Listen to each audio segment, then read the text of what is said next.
Ladies and gentlemen, according to me, it's 6:30. Thank you so much for being here so early. It's great because we have a lot to get through tonight. And if you think I am normally a bit of a bully, it is going to be even worse tonight. But I'm aided and abetted by Nick tonight. So between the two of us, we are going to control this meeting very, very carefully and strictly. So I want to go through the rules. Our aim, providing you all don't give me long speeches, is to finish by 9 o'clock. I do not want to be here for breakfast. And for officers, when you are giving your service plans, it is 6 minutes, so you've got to be to the point, and then members will ask questions. So, Hugh, you're looking worried, but don't worry about that. 5 minutes.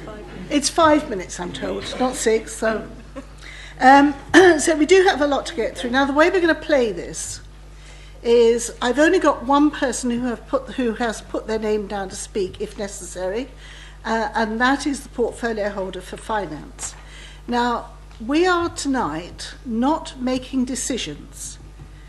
Overview and scrutiny is not a decision-making body. It scrutinises and it overviews the work that has been done. Full council will be the decision makers on the budget and the plans. But tomorrow they will go to executive for them to comment on what we have said. Now, one of the things that you'll see behind me will be Emma will be recording points that we want to go forward to the executive.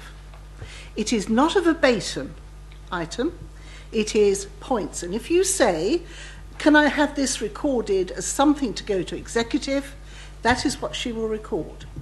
And before they're finished, we will agree, members, that that's okay. And that is what we will put forward as our views to the executive. Now, the other thing, sorry about all this, but there are ground rules to tonight's meeting. The other thing is we are not discussing individual grants. That is for community tomorrow. So if you don't like a grant application or you don't like something, not interested, that's tomorrow. And you can say what you like at when we have our corporate meeting next week, and indeed when we have community tomorrow. That's the place to do that. So I think I've more or less covered most of it. Emma, have I missed anything out? No, that's fine.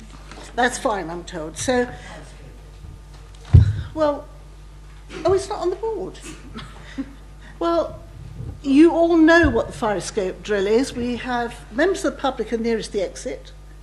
And if any doubt, follow me, because I should be the first out. So let's have a great meeting. Let's get through it. So what we're going to do is, after we've done item 1, which is the corporate plan, we come on to service plans, very strictly controlled. And when we have done each service plan, we are going to do the service plan budget. So we're doing plan, then budget. That gives us time so we don't forget what we said in the service plan, because I have a short memory. Is that all right with everyone? Are there any questions, or are we okay? Fantastic. Apologies for absence. Thank you, Chairman. Apologies have been received from Councillors Paddy Blagden, Jed Hall, Simon Inchbald, Peter Isherwood, Dennis Lee, Peter Martin, David Munro, Liz Wheatley and Adrian Waller from the Tenants Panel. Thank you very much indeed. Declarations of interest? None received in advance, Chairman. Thank you. If you belong to a grant-making body, you don't have to declare. That will be tomorrow night. Right, we move on to the first item on the agenda, which is agenda item 3, which is the corporate plan, and that is pages 7 to 14. Louise Norrie.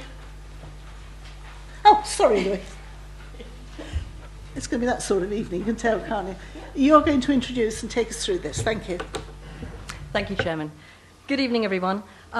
For those members who don't know me, I'm the Corporate Policy Manager, Louise Norrie, and I've been working on this, the proposed corporate plan for the sort of last 6 to 9 months. So I've got a very short presentation to take you through, and I'm very happy to take queries or comments along with my colleague Robin Taylor over there, who's part of the policy team.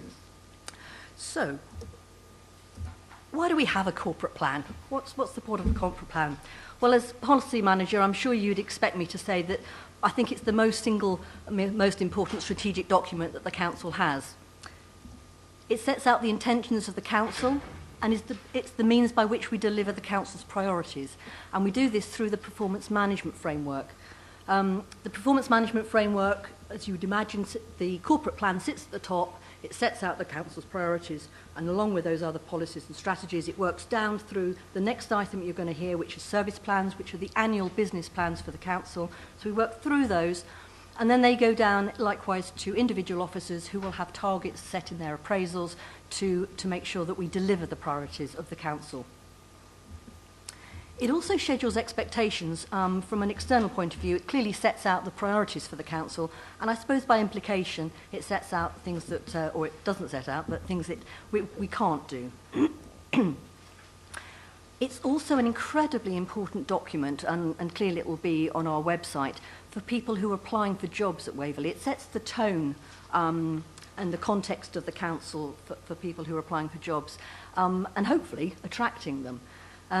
It's also an important document for officers who are putting in bids for funding, because we have to, in our corporate plan, have certain things in there. So what's it going to look like? This is our proposed draft. We're still working on the details, so some of the photographs you see in here may change. And so in that respect, it's not the absolutely final version. What we've chosen to do is the designer that we've used to create and design a lot of our recruitment literature, we've used the same designer, which not only saves us money, but it gives us a consistency across our brand as an authority. The plan will reflect on the last corporate plan and the achievements that we've done over the last 4 years, and I think if members have read the text in the agenda, you'll agree that we've achieved quite a lot in the last 4 years. We've had some very, very good achievements. The plan will set a context within which we're working, so it'll talk about the local and national pressures, and of course it'll set out what we want to achieve in the next 4 years. So one of the things that wasn't headlined necessarily in the last corporate plan, but through consultation and the discussion that we've had with a lot of people, and clearly members feel very important, is customer service. So that's our priority number one. Second one is an overarching theme called community well-being, again reflecting the clear messages that we've had from customers, officers, members. I mean, to be honest, it's probably the reason why most of us are in this council chamber. It's about community well-being, what we're here to do and achieve. Rather than focus on individual aspects of something like housing, leisure, services for older people, we've brought it together, and actually what we're trying to achieve here is community well-being. Third priority is something that clearly we all feel very strongly about, the environment, and it's again something that we have brought over from the last corporate plan, whether it's planning services, clean streets, countryside management. It's a very important aspect of the work that we do in the council. Lastly, no surprises here, something that is incredibly important and will continue to be so in the next 4 years, in value for money. The final part of the document is our vision and values that we've set out in the document. So very happy to take any comments coming forward from members. Thank you very much. Thank you very much. Now, if we can move on, if you've got any questions, I have one observation, if I may, and that is, I've read this in some detail. What are we doing about the young? Because we don't seem to have young people down as a priority. And although we are talking about Waverley training services, there are a lot of young people out there where we need to make sure we consider them. So that is an observation from me. Councillor Fraser, if we start by doing our achievements we've done, Priority 1, customer service. Which is your question? Customer service or? Our achievements, Madam Chairman. Well, they're done. They're done and dusted. We've done them. I'm sorry, but I had my hand up. No, well, quickly. I would wish to balance our achievements with some of the hangover afterwards, if I may. But first, I'd like to say thank you very much. Very eloquent. The prose is very good, and almost up to Booker standards, better than most of Waverley. But yes, I will get to that. These are the hangovers from the achievements. I would cynically call them failures, and I think we should mention them as to be fair, to be balanced, to be transparent. The first one I would cite would be the 5-year strategic housing land, which has failed. We haven't got it, and I think that is of first priority. Councillor Fraser, it is not down here. What we're talking about is what we had before. I'm talking about what isn't down here, madam. Is that not? Is that forbidden? Top of page 2 there, our achievements. That is there. So, if you're to talk about failures, that is not part of the agenda. We're not talking about our achievements. Is there a comment you want to make on that? Well, the local plan would not be an achievement, nor would the East Street development be an achievement, but they are relevant. No, You can bring them up later when we talk about service plan. I will do so. Thank you. Thank you, Chairman. A couple of observations which might help make the draft plan just a little bit more punchy. Firstly, the list of achievements on page 9 of the agenda packs is a nice statement of delivery. I'm just wondering if it might have a bit more impact if the achievements were grouped under the same headings that we've got to describe the priorities, so that we end up with a systematic list rather than a very impressive but slightly random list. And secondly, either in the leader's or executive director's introduction or in the last section, which is our approach, I wonder if there's an opportunity to mention that Waverley is part of an integrated hierarchy of local government, and that our approach is to work with county on one hand and the towns and parishes on the other, because as the document stands, we appear in splendid isolation, which of course is definitely not the case. Thank you, Chairman. Mr. Siebert, would you like the last 2 points mentioned on our list when it goes to executive tomorrow? Thank you. Councillor Coburn. Thank you, Chairman. Yes, it really follows on quite well from there. I'm going into a priority, is that all right, on the environment. We don't actually mention air quality, and it is a big issue. And I wondered whether, again, it follows on from working with other authorities, because I know that we can't do it totally on our own. But through the planning system, we do have some power over air quality, and certainly in dealings with other councils. So I do think air quality, as we're talking about a clean environment, you can't get much cleaner. Councillor Coburn, thank you very much for that. We will add that to the list as well, if members are happy with that. Anybody else? Yes, Councillor Else. Thank you, Chairman. I just wonder why there's no mention, actually anywhere in this document, but in priorities or anywhere, about the Gostry Centre, and I just wondered why. No idea. Can any of the officers tell us? We will come back. Thank you. Councillor Bolton. Thank you, Madam Chairman. Just a brief query about page 13. I think many of these targets are laudable, and some of them are quantitative in that they set, we must do this, we must improve recycling. Are they achievable, realistically? We will know that when we look at the service plans, and you may ask your question again. Thank you. Councillor Ellis? Thank you, Chairman. I wonder in our list of achievements why we haven't actually put down the fact that we have managed to keep council tax flat for the last 6 years. Thank you. We'll note that, and it may go down as an achievement, but it may not, because it's affected our grant this year. Could I have Councillor Williamson, please? It's just as a general comment, really, and following up from the previous question about the quality of the objectives. Many of them are very general in nature, and if they were sharpened and made more quantitative, they followed the standard rules of objectives, then it would be far better and a far more meaningful document.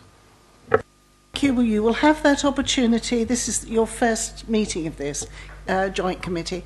We will come to service plans and you can smarten it up on the service plans. These are the overview comments. Councillor Story, yes. Sorry, Madam Chair. Just on the matter of the Brightwell Centre, I think priority 2, the fourth bullet point down, investing in the delivery of new community facilities on the Farnham Memorial Hall site, including daycare.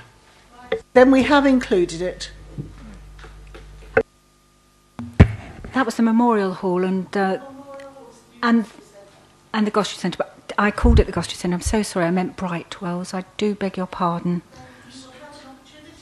Yes. Yes, I know Gostry's is included. Sorry, Chairman. I called it the wrong name.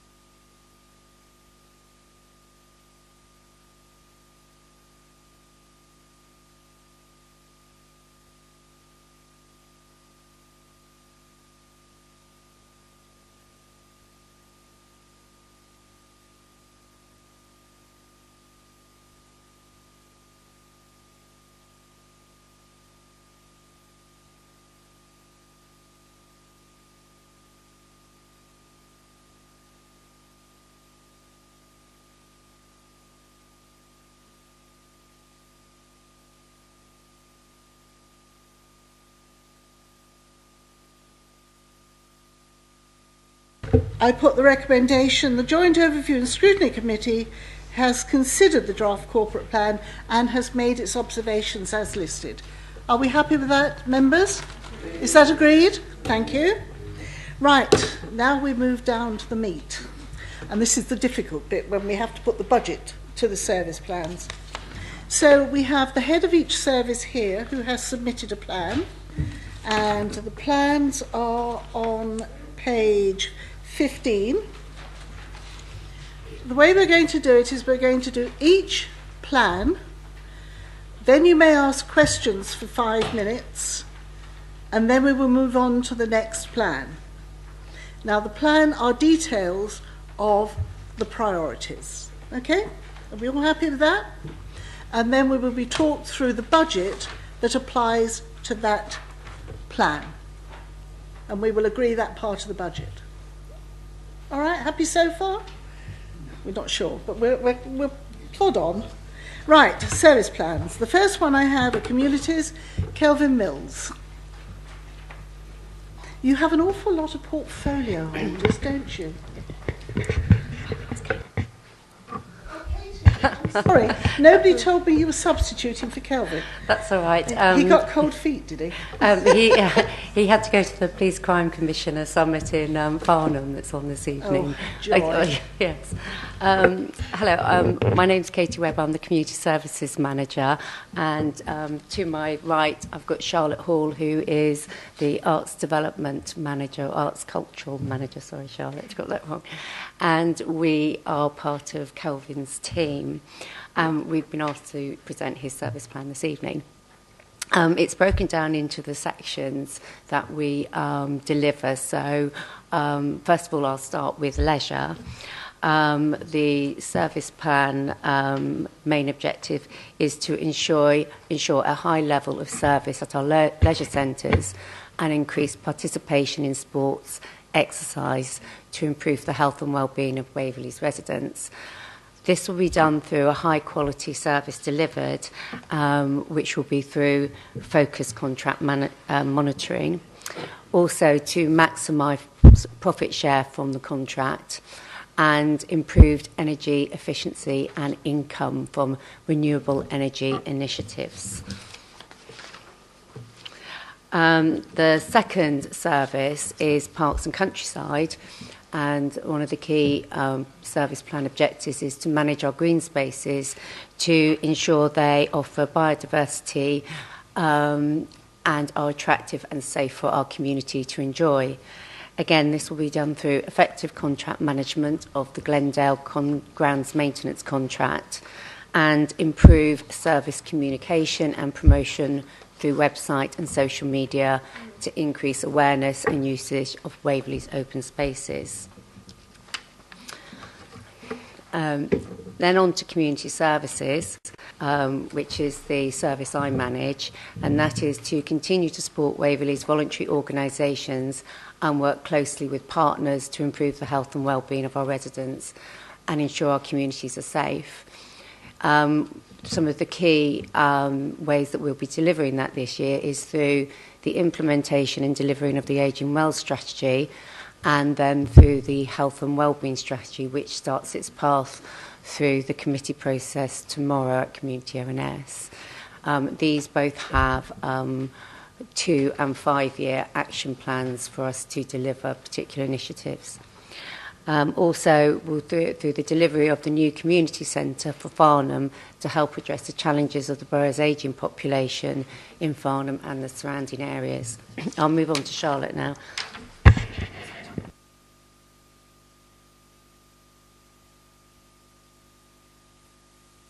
Thank you. Under our objectives for arts and culture, the key one here is to be implementing the recommendations that come through the forthcoming arts and cultural strategy, which we will be bringing to the full council in April. And that will include identifying projects and proposals that match external funding criteria and also the community infrastructure levy. Under our care line services, we'll be continuing to maintain a self-sustainable care line and telecare service for the future, which we intend to achieve through implementing a service review and marketing plan to increase our service users, and particularly targeting those in more rural and hard-to-reach places. And then finally, moving on to Waverley training services, the objective is to improve the quality of the service and the provisions for young people, with the view to achieving a good Ofsted standard. Thank you. Inspection.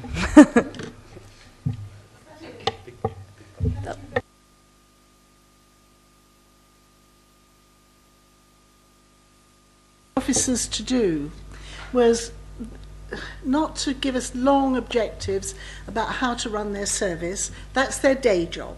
What we wanted were things that particularly were to be highlighted in their service or expanded, and that's what we're looking at now.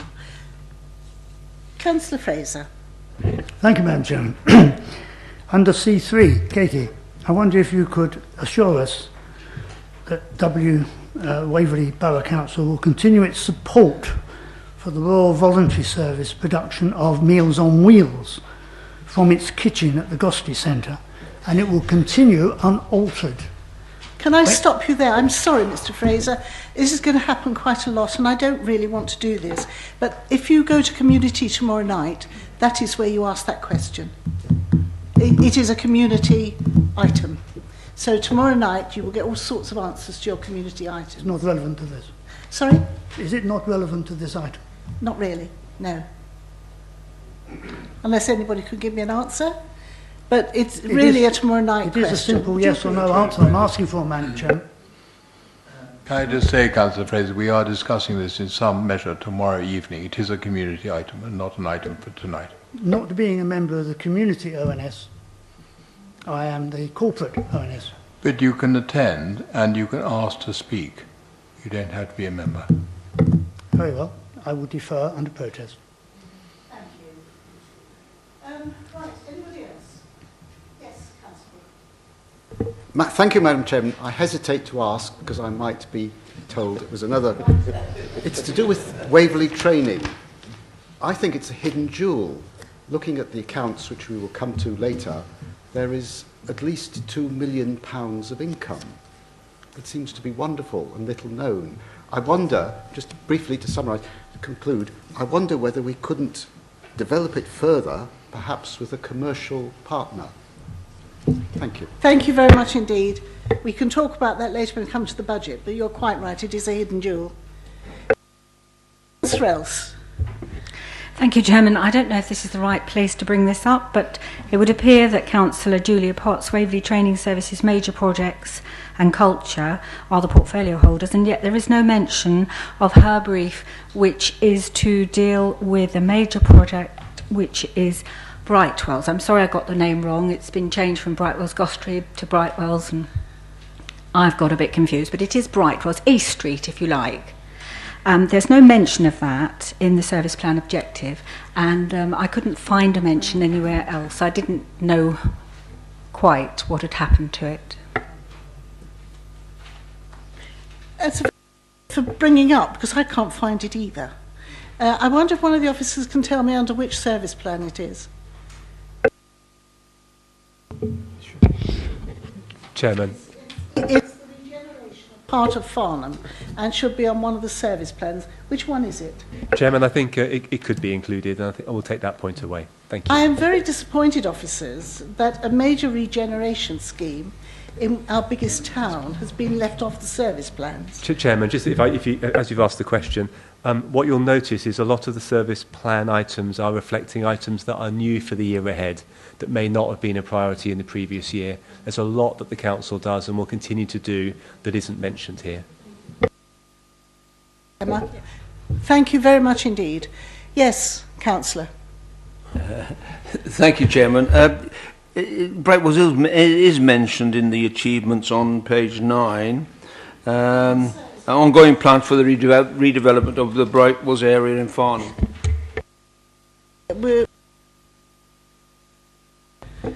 Thank you. Anybody else? Yes, Councillor. Thank you, Madam Chairman. Looking at the objectives, they seem to me to be laudable in their own right, but they seem to be incredibly vague. So my question is that deliberate? And which model of best practice are we conforming to when we generate objectives that follow this pattern, please?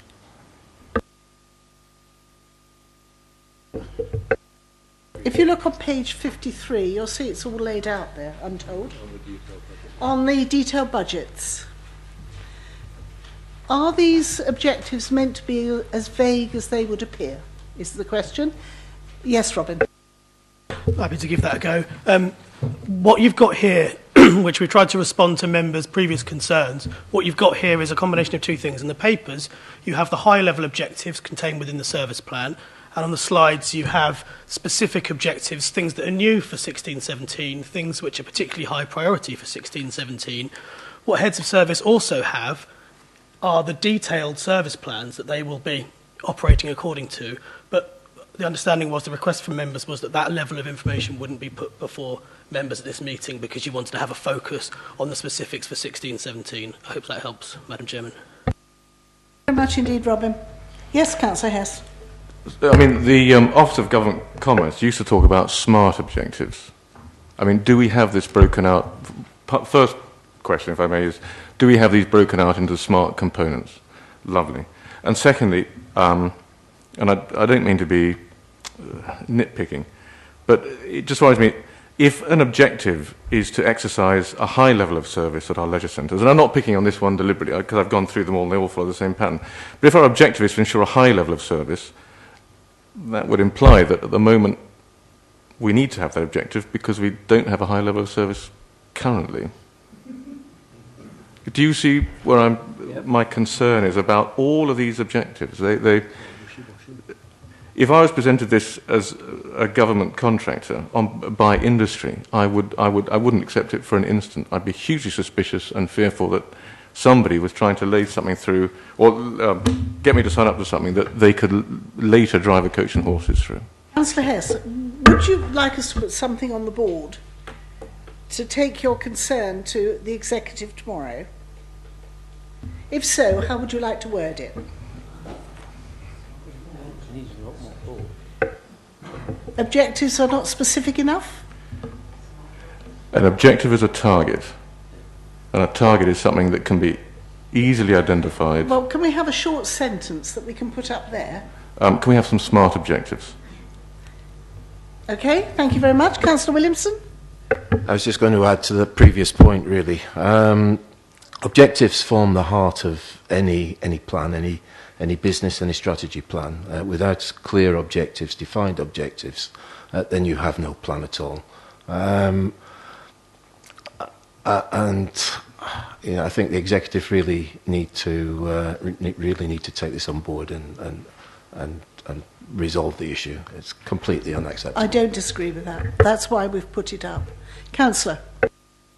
Thank you, Chairman. Specifically referencing Objective C5, the care line, I wonder whether ensuring that the service continues to grow and benefit more residents forces us to ensure that it grows, even if that's not the appropriate outcome. And I just wonder whether rewording it to suggest that we make it the appropriate size to reach all those residents that need the service would then allow us to either keep it as is or reduce it if that is the right outcome.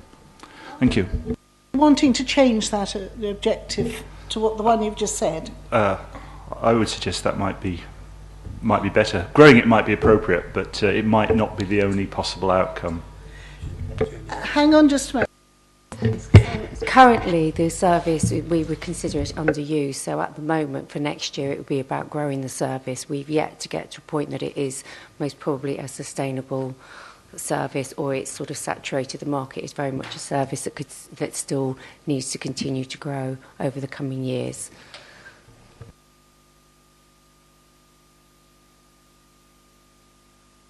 But we're trying to grow the service. Are you happy with that answer? Yeah, as a short-term objective, I just think the wording I suggested allows more flexibility and is more aligned to our current budget constraints as well, recognising all possible outcomes. Members, do you wish that to be changed to what the councillor has said? One more question on this section and then we'll move on to the next one. Councillor Else. Thank you, Chairman. I just wanted to say that the point that's just been made about Careline is covered more or less in the Star Chamber report, where it mentions growing the business and reaching latent need. Thank you very much indeed. I'm coming back to you, Councillor. Where are we now? The wishes of the rest of the council. I think changing the word just gives flexibility. Right. Members happy with that? Yeah. Thank you very much indeed. If you could do that. Emma, could you just run through what we've agreed?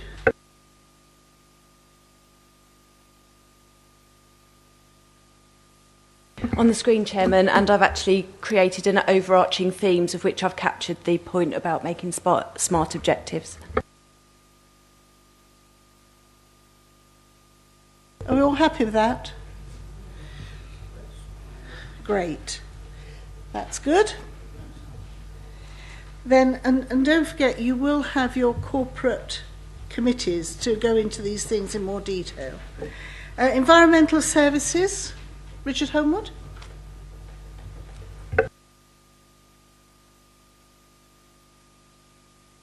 Chairman, you mentioned wanting to do the budget straight after each service plan.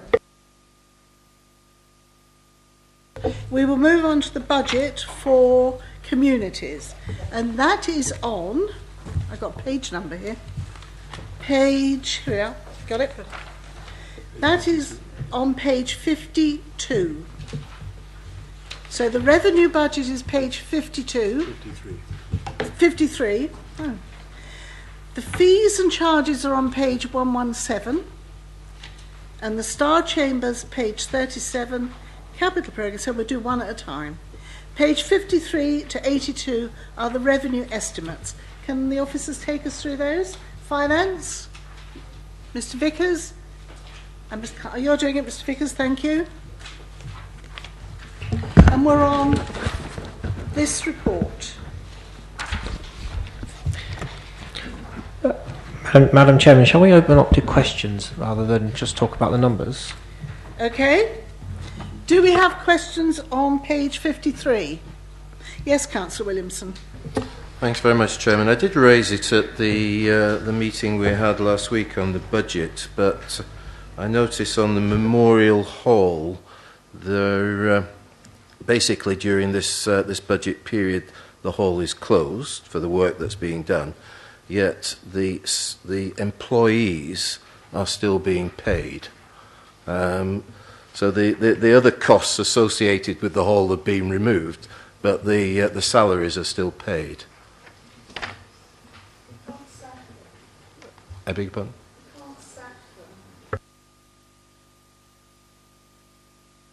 Mr Vickers, would you like to comment on that?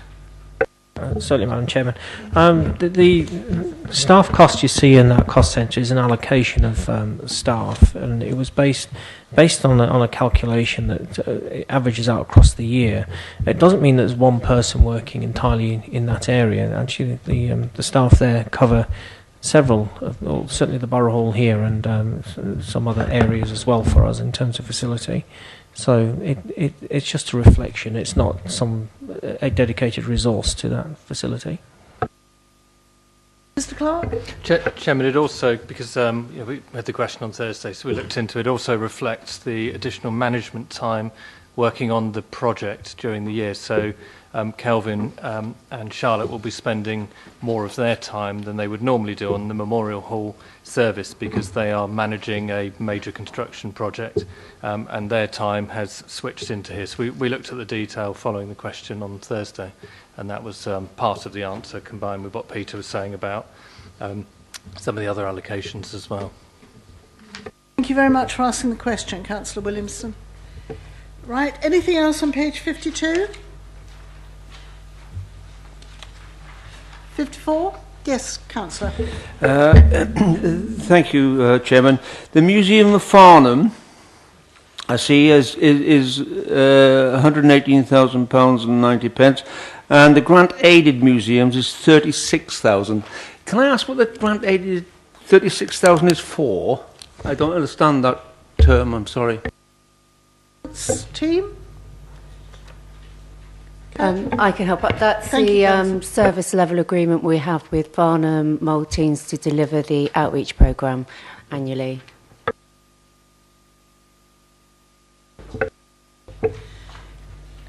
Okay, anybody else? 55? 56? 57? Councillor Bolton. 56, please, Right, Madam Chairman. on there. On behalf of my right honourable friends on either side, we wish to clarify, we understand there has been a mistake, and the council department have recognised this in the charges for the costs for the Godalming Museum. So we'd just like to have that clarified, please. Is there a mistake in the charges for the Godalming Museum? Has raised with officers prior to today? Yes. Yes, Madam Chairman. It's just a case of one of the member of staff for Godalming has actually been allocated to a different cost centre by error. Thank so you. it will be corrected. Thank you.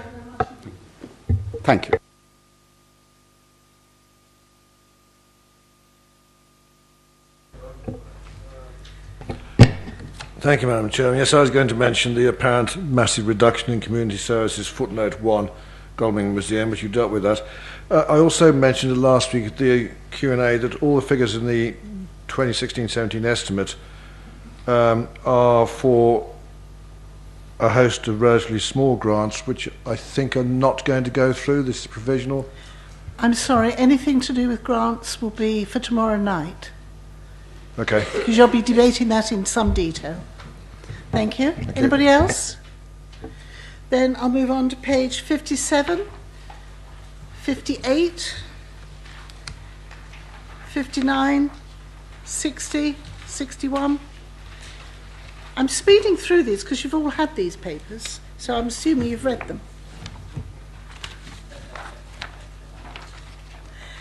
Okay, so anything else between now and 82? Councillor Bolton. Thank you, Madam Chairman. It was a comment merely on the variety of the community services, the leisure centres. Don't worry, don't worry. Thank you, Madam. Carry on. In that different leisure centres have remarkably different amounts of income. have more users probably. I wonder perhaps in another place where we should not have a review of this. I think it's under community, and therefore perhaps somebody could bring it up in the community, perhaps put it on their work programme.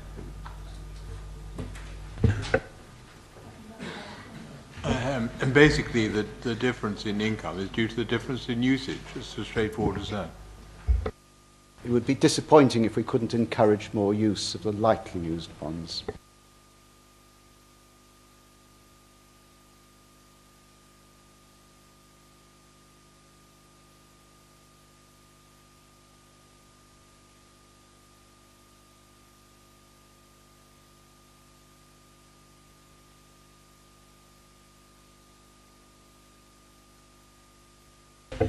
Anybody got any queries on fees and charges?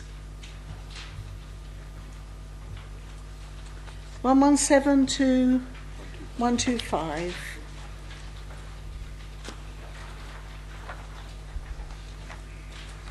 Any queries?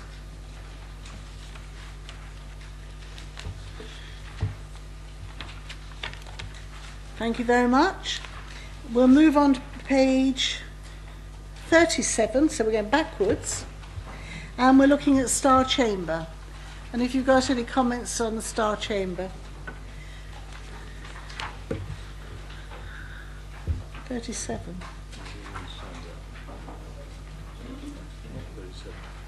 37 of these are in the booklet, these are in the main Oh, agenda. it's in the main agenda, page 37. I told you it was going to be a tricky evening. And this is the result of the Star Chamber process. So you will see from there savings under community of 72,000, growth expenditure of 48. Any comments? You've got all the details down there. Are you happy with that?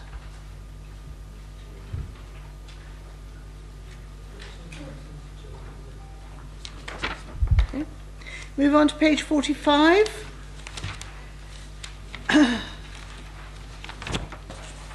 This is the capital programme. Yes, Mr Bolton. Councillor Bolton. Thank you, Madam Chairman.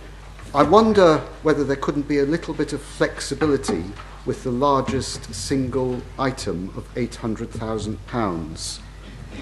Would it be possible perhaps to phase the spending? Thank you. We will put that on the board. Is that right? Thank you. Anybody else? Councillor. Yes, well, I agree with that. I think that's an inordinate amount of money for something that's completely unnecessary. I agree with the councillor. I think that's an inordinate amount of money for something that's entirely unnecessary. I hope that we can bring this up tomorrow anyway. Is that going to be possible? I wouldn't agree it's unnecessary. The amount of usage at French and Ponds is incredible. I was there on Sunday. I would talk about that tomorrow. Yes, then. of course. Please Thank do. you. We'd welcome that.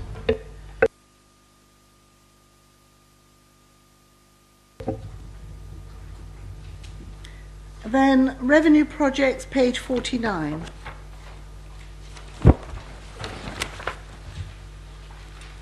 And we're just looking at community for the capital projects.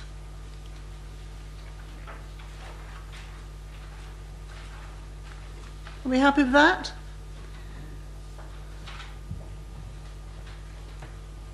Thank you. Thank you all very much indeed. We now move on to environment. Thank you, Chairman. My name is Richard Homewood, Head of Environmental Services. Most of you probably don't know me. I've only been here for 6 months, but I took over from Robert Anderton.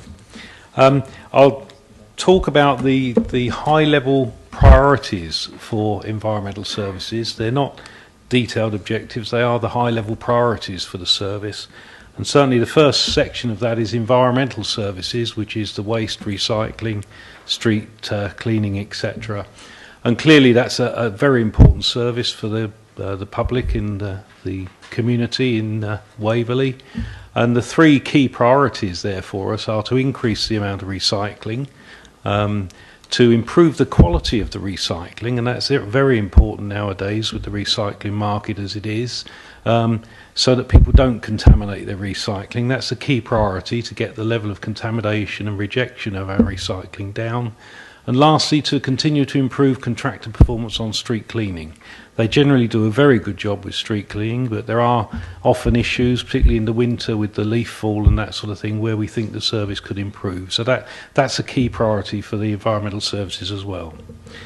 If we then move on to environmental health, which is the second area of the service, and certainly the key priorities there are to protect the community in Waverley, firstly by ensuring that our environmental health statutory duties are met, that we deal with nuisance and noise and smoke and those sorts of things, to ensure that the service delivery plans for food safety inspections and health and safety inspections in the commercial sector are carried out, and certainly that all high-risk food premises are visited when they're meant to be, and that standards in those are maintained. And thirdly, to deliver the air quality action plan and to ensure that we progress where we can with improving air quality. Air quality is improving generally in Waverley, and that's good news, but there's still work to be done there clearly. And lastly, to continue to monitor and evaluate contaminated land and mitigate the impact of contaminated land wherever we can. The third area within environmental services is about sustainability. And certainly we have a number of sustainability projects in the pipeline, such as LED lighting in offices to reduce energy demand. The installation of solar panels is the simpler term for that, on sheltered housing schemes, and a feasibility study into that will be starting shortly to test the viability of that in the current markets. And certainly to generally raise public awareness about energy efficiency measures they can take, working with I've forgotten the name of it now, sorry. Action Surrey, thank you. To promote awareness of energy efficiency within the community as well, and encourage people to install energy efficiency measures within their homes. The fourth area within environmental services is to improve our parking offer to the community. We were very disappointed to have to withdraw the parking pay-by-phone service recently, and we will certainly be working hard to introduce a facility again to pay by phone for parking as soon as it's possible. We'll also carry on investigating further alternative methods of payment to see if any of those are viable and whether we could introduce more flexibility for the customer when parking in our car parks. We have an extensive car park maintenance programme that we want to continue, and certainly there will be a major refurbishment of High Street Hazelmere car park in the next year, which requires major reconstruction of the surface there. So that's a key priority for next year. But we'll continue to invest in excess of £100,000 a year in maintaining the other car parks as well. And then we want to work with developers to provide state-of-the-art parking facilities in any new developments, and certainly in relation to the Brightwells development, we are engaged with the contractors and developers there, discussing parking provision there as well.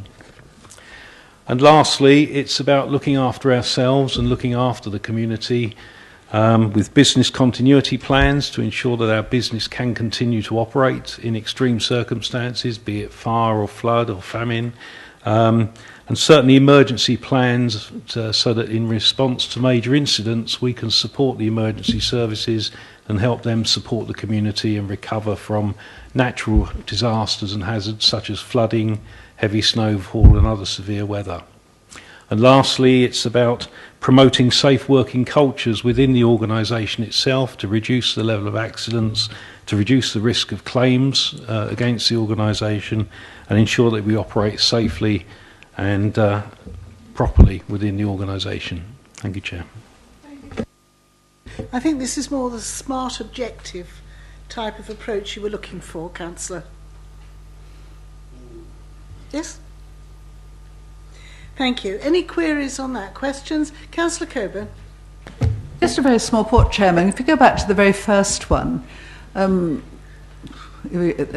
I just wonder about the order of that, because certainly from my residents' point of view, very much the street scene environment that they actually come across, commercial bins on pavements, all sorts of things like that are much more important to them than the actually improving the quality to reduce rejection rates to below 5%. And I just wonder whether we couldn't bring customer care and really improving the street cleansing and the whole of the environment for our residents sort of right up to the top of this one, and include the other two. I think they're important, but I just think it's just a small point. I think putting that last just looks a bit of a PS. Yes, I don't think these are in any order, but we can certainly put that on the list. I notice there's a new blue bin in the Bourne after all our hard work. Certainly. Councillor Gordon-Smith. Thank you, Madam Chairman. Could I, on the same point, ask if you would continue to re-educate people into what can be recycled? I think I've recycled my piece of instructions at some time, and things keep changing. If you wouldn't mind, for those of us, keep us up to date. If we put something up there about education, is that all right? If you like, Chairman, I could comment on that. We do operate a carrot and stick approach to education on recycling. Certainly, we ran a recycling awareness campaign in the last few months, and that was effective at increasing recycling. We've put the stickers on the bins to tell people what they can and can't recycle. We've introduced now a bin hanger campaign to reduce contamination, where we'll give people warnings if there's contamination within their recycling bins. So we are constantly trying to educate people on what they can and can't recycle, and we will continue to do that. Thank you very much. Councillor Williamson. Thanks very much, Chairman. Carrying on the same point on recycling. Interestingly, in the last corporate plan, the 2012-2015 one, the objective was 60%. I noticed that we've gone down to 55%. Yeah, I'm all for smart objectives and doing something that we can achieve, but I think that deserves answering. Thank you. Could you answer that? I can, Chair. There is a 60% target which is across Surrey. It's a county-wide target that the Surrey Waste Partnership have, and that includes the recycling that's achieved by the County Council within Waverley, as well as that achieved by the Borough Council. This is just the Borough Council element of the recycling that's achieved within Waverley. The County Council community recycling sites around the Waverley Borough also recycle, and if you add the two together, that's where we're working towards the 60% target. Thank you. Councillor Nabir. Yeah, my view is towards if we could educate schools, children, and have talk shows, talk plans with the school, it gives more impact that kids get involved as well. What do you think about it? Quickly. I totally support that. What I've always known as pester power is extremely effective in the home. Convince the children and they will go home and pester the parents to recycle more.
sorry, page 38 on the main agenda, Star Chamber.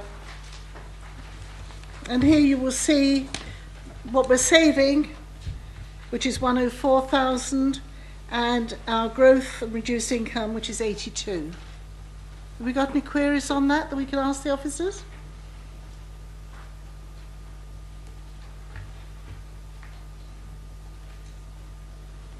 You will see that where it's a statutory responsibility, we have noted that in the report.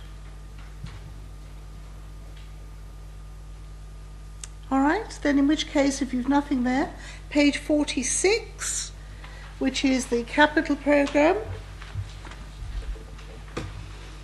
And that's High Street, Hazelmere Car Park.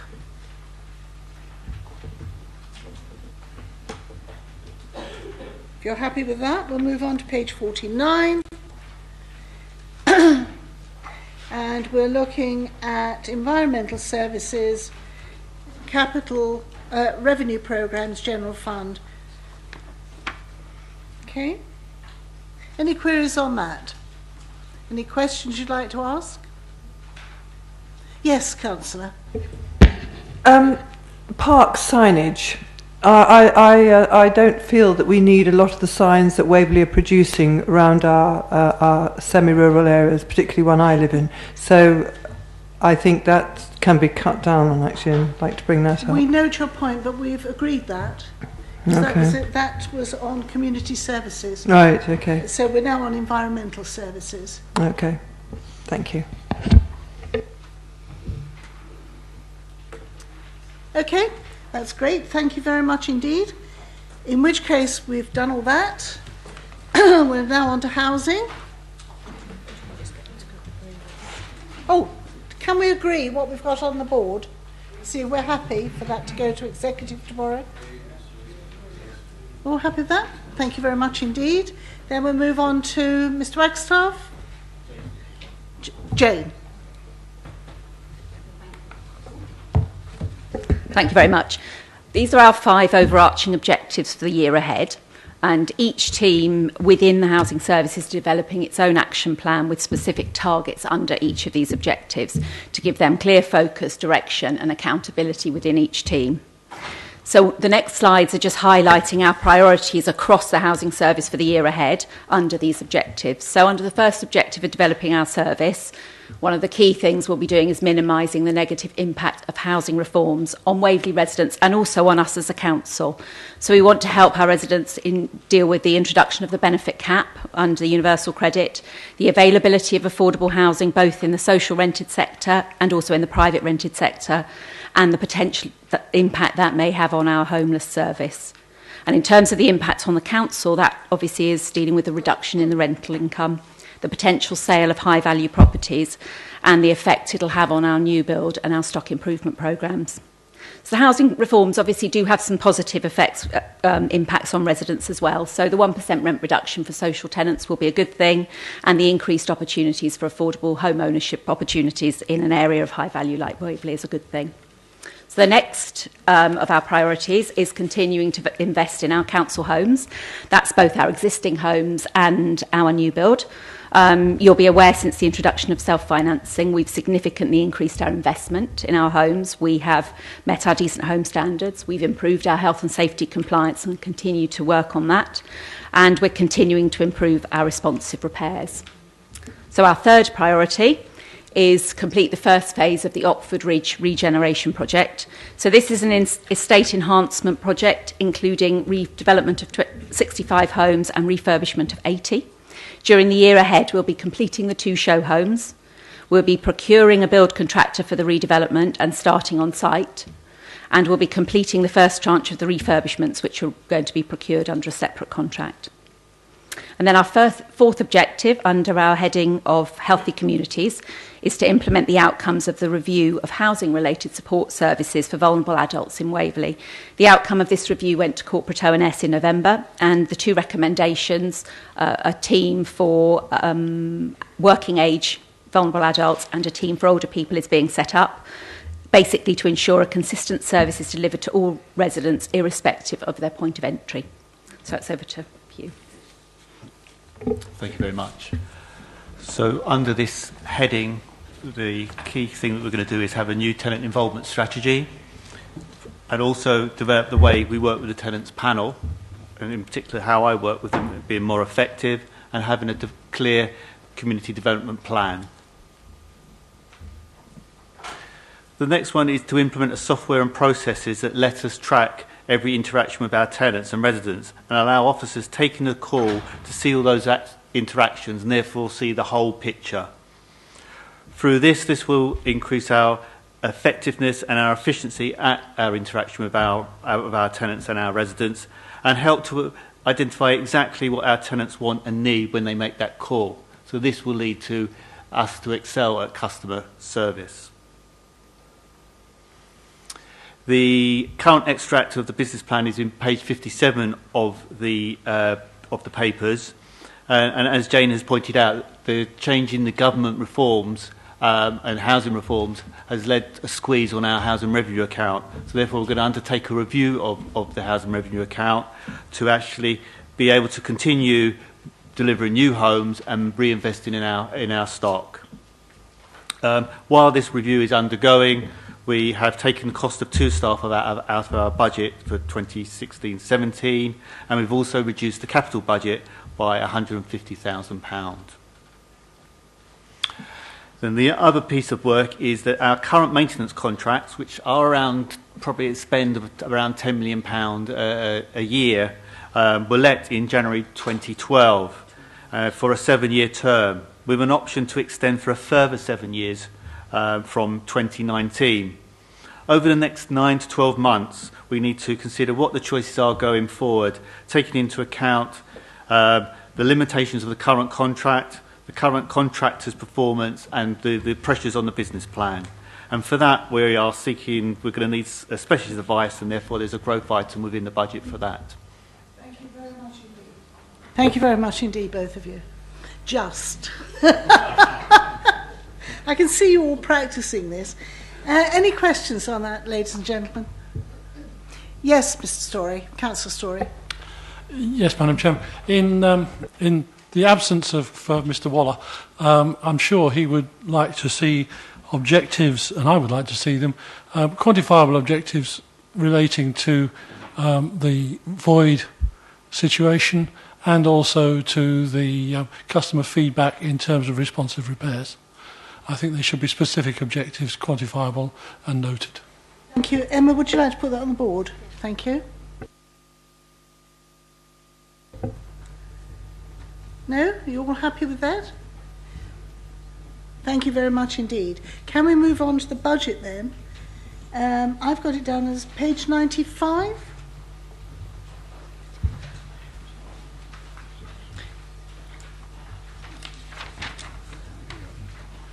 It's wrong. Page 95. Yes? Something. I thought we would be discussing each section on the grid in turn. In other words, 61 to 68, 71 to 72, 69, and then 75 to 78.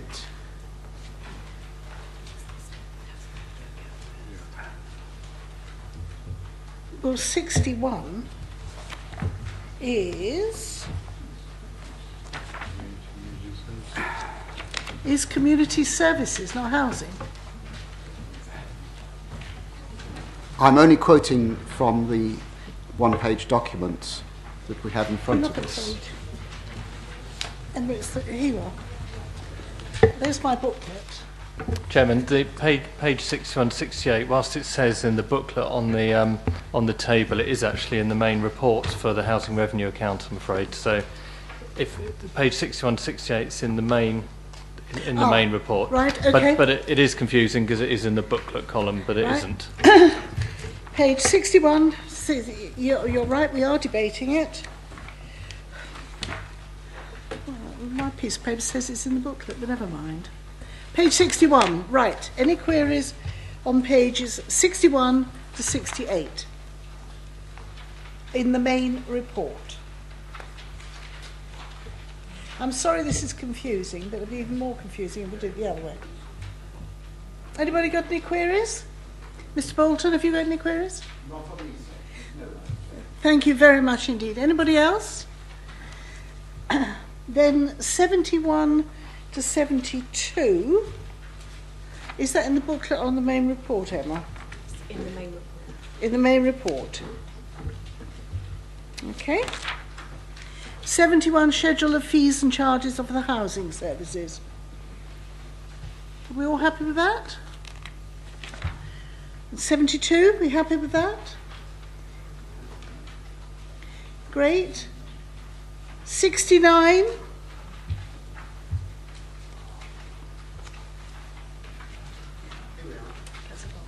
Councillor Bolton.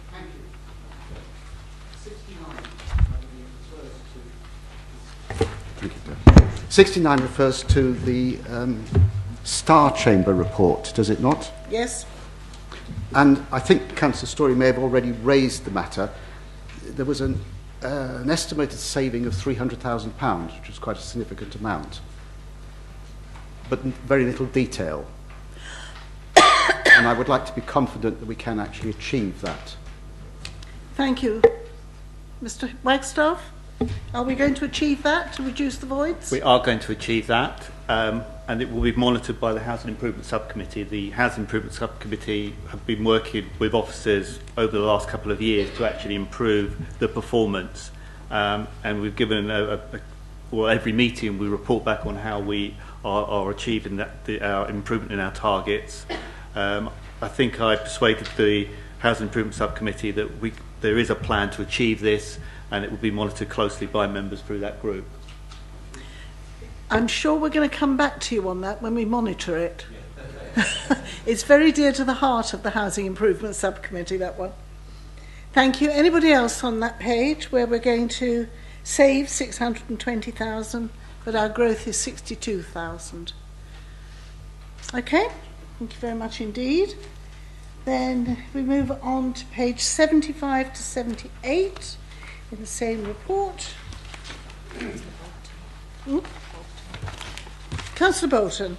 Chairman, I think there is an unfortunate typing error on the statement. It should be 75 to 79, because page 79 does expand on the capital programme. HRA capital programme, you're right.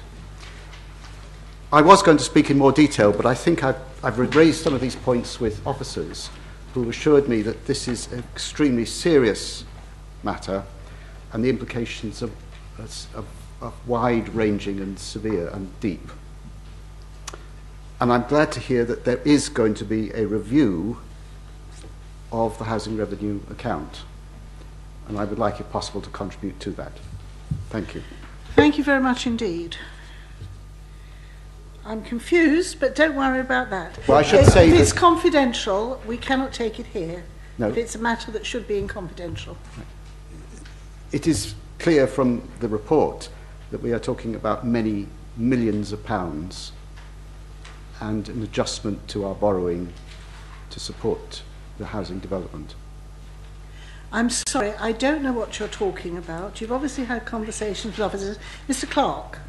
Chairman, on page 79, Councillor Bolton's absolutely right that the impact of the government reforms that Hugh talked about earlier have made a major dent in our business plan financial forecasts. And as Hugh mentioned earlier, as part of the service plan, whilst we can balance 16-17's budget and even 17-18's, the years beyond that, the affordability of our capital proposals are in some doubt now without a proper review and a proper consideration of other sources of finance and other ways of delivering services. So it's not a confidential matter. There'll be a recommendation from the Executive to Council that we undertake that review, and that review will look at every aspect of the business plan in the light of the impact of the government changes. Do you think we should the business plan in light of government changes from this committee? Please, Madam Chairman, I have a personal interest, of course, also because my ward includes Oxford Ridge. Thank you. I'm sorry, Councillor Bolton, it was the way you were saying it made me think that there was a a legal problem somewhere along the line, and I was trying to be very cautious, but it isn't. It's just a question of the changes in government. Mere. They always do. Thank you. So we're now on, done 79. That's it, isn't it, for housing revenue account? General fund, 95 to 101, and that is in your booklet. Any queries on the general fund budget? Anybody want to ask anything? Raise anything? Put anything on the list? Right, then let's move on to page 129, which is in the booklet. Schedule of fees and charges. Any comment on that?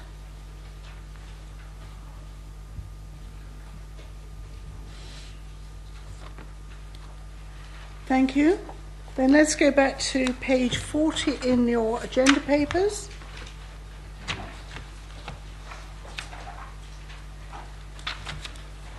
And you will see there the Star Chamber.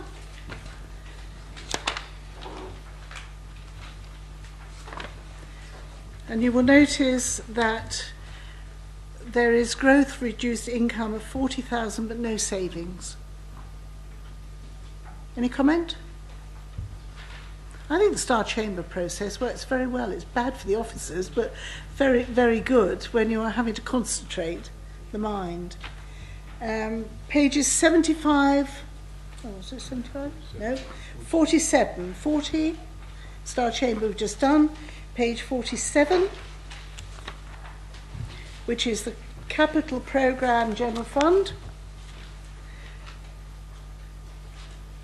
Any comment there? You noticed on the programme of 350,000 disabled facilities, external funding is paying for 322 of it. So can I ask what yes, certainly. the Warm Homes project is? Could somebody tell us what the Warm Homes project is? Yes, I can. Thank you.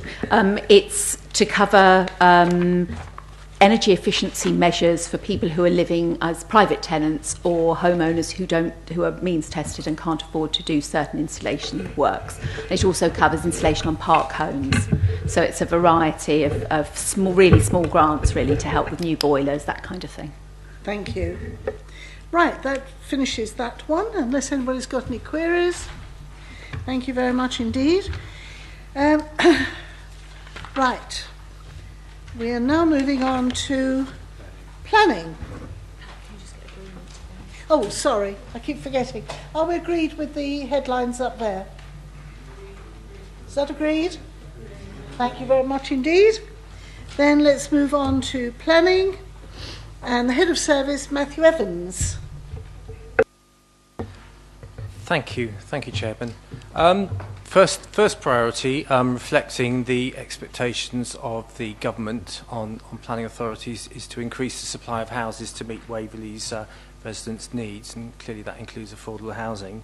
And the main actions around that are updating planning policy and identifying new sites, and to continue the progress on the local plan in accordance with the Council's timetable.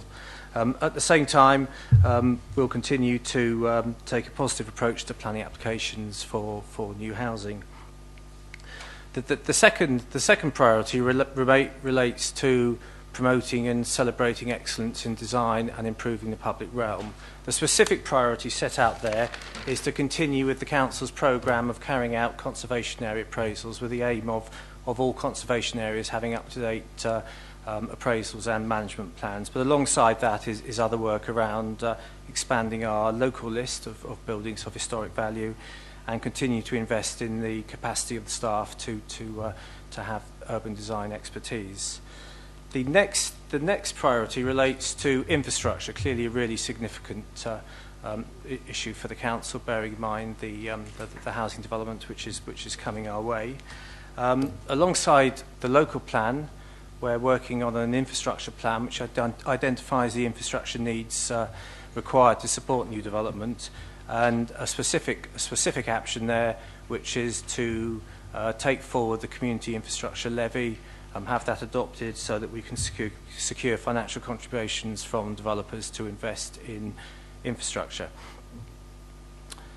The next slide, a priority remains to support the preparation of neighbourhood plans by parish and town councils. Clearly the timetable for that is something slightly outside of our control. That's down to parish and town councils, but we provide support and expertise, and ultimately the council has responsibility to organise the examinations of neighbourhood plans and fund and organise the necessary referendums. The next item relates to building control. By way of a little bit of background, I think it's a team which has gone through significant change in the last year. It's under new management. We now have a business manager who runs that team, and we've made some progress around customer focus, efficiency in processes, and raising profile. But I think the next step is to identify what is the right business model for delivering a resilient service, which is a really important service to the council and the community, but works in a uniquely competitive environment, and we want to at least maintain market share against the competitors. The final action relates to planning performance, and members will be aware of the government's expectations for us in terms of planning applications and planning appeals. The council continues to perform well against targets for planning applications, and that it's important that continues in the next year. But I think we do need to do better in relation to planning appeals. We don't currently meet our targets, and there's a bit of work to be done there about understanding why that's the case, and we have a collective responsibility to make sure that all our decisions on planning applications are defensible. So thank you, Chairman. Thank you very much indeed, Mr. Evans. Mr. Holder. Could I make a point that we put to the executive, that the proposal to complete the draft local plan by the 1st of April should be a prime priority, and secondly that we should do our best to invite our crucial friend to address this committee. Thank you. Thank you very much indeed. Is that agreed by members, that we put that in as a quite specific target? And that meets your point, Councillor Fraser. The 5-year housing land as well. Is that also for the same That's time? part of the plan, isn't it? It will be part of the plan, local plan. Right. So we can expect them on the 1st of April. That's what I'm told. Chairman, if I may help with that, clearly it needs to fit in with the committee cycle. I'm not sure I don't recall that there's a date of a committee on the 1st of April, but certainly the timetable, which is published on the website, expects the draft local plan to be considered by the council in that month. So I'd perhaps err away from the 1st of April. It will be in April. In April is a better way to deal with it. Thank you, Chairman. Is that all right? You can report back on that, Councillor Fraser. Anybody else got a go? Councillor Ells. Thank you very much, Chairman. First of all, I would like to say that I do know that our building control have an extremely good reputation amongst local builders. So to build on that is a really good thing to hear, and to continue with that. I'm just a bit confused though, because in the objectives, that was a very complete account, but there's no, my one question was not one mention of our customers and a timely decision making included up there, but not in this presentation. I don't know whether that particularly matters, but it was just a little bit of a gap there. I'm pleased to see it up there though. I think we've talked about customer service as one of the first sets of service plans, and that will apply across the whole of the service plans of the council. Improve good customer service. Would you agree with that, Mr. Evans? Thank you very much indeed. Anybody else on that before we move to the budget? Thank you. If we move to the budget and we go to your budget book, page 19.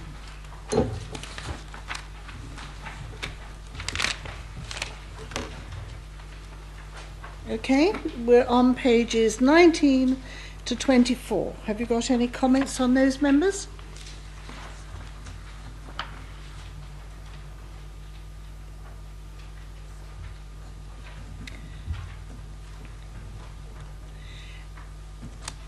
Okay, then we move to pages 112 to 114. You can see why it's necessary to read your papers in advance.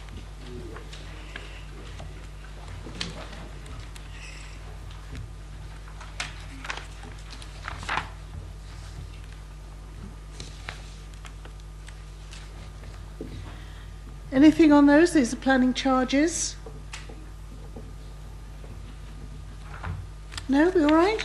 Thank you very much indeed. And then we go back to the main agenda, page 34.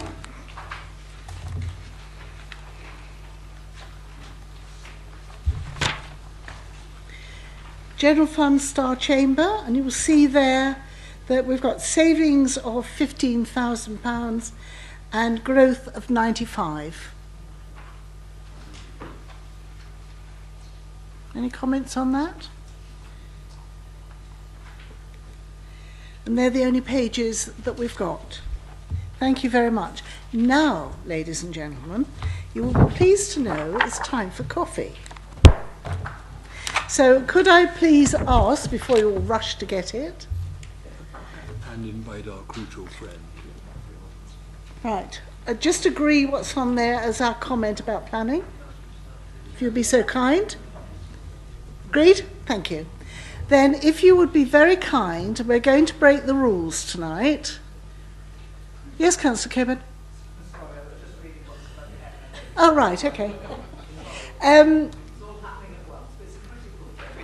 Critical. It's critical.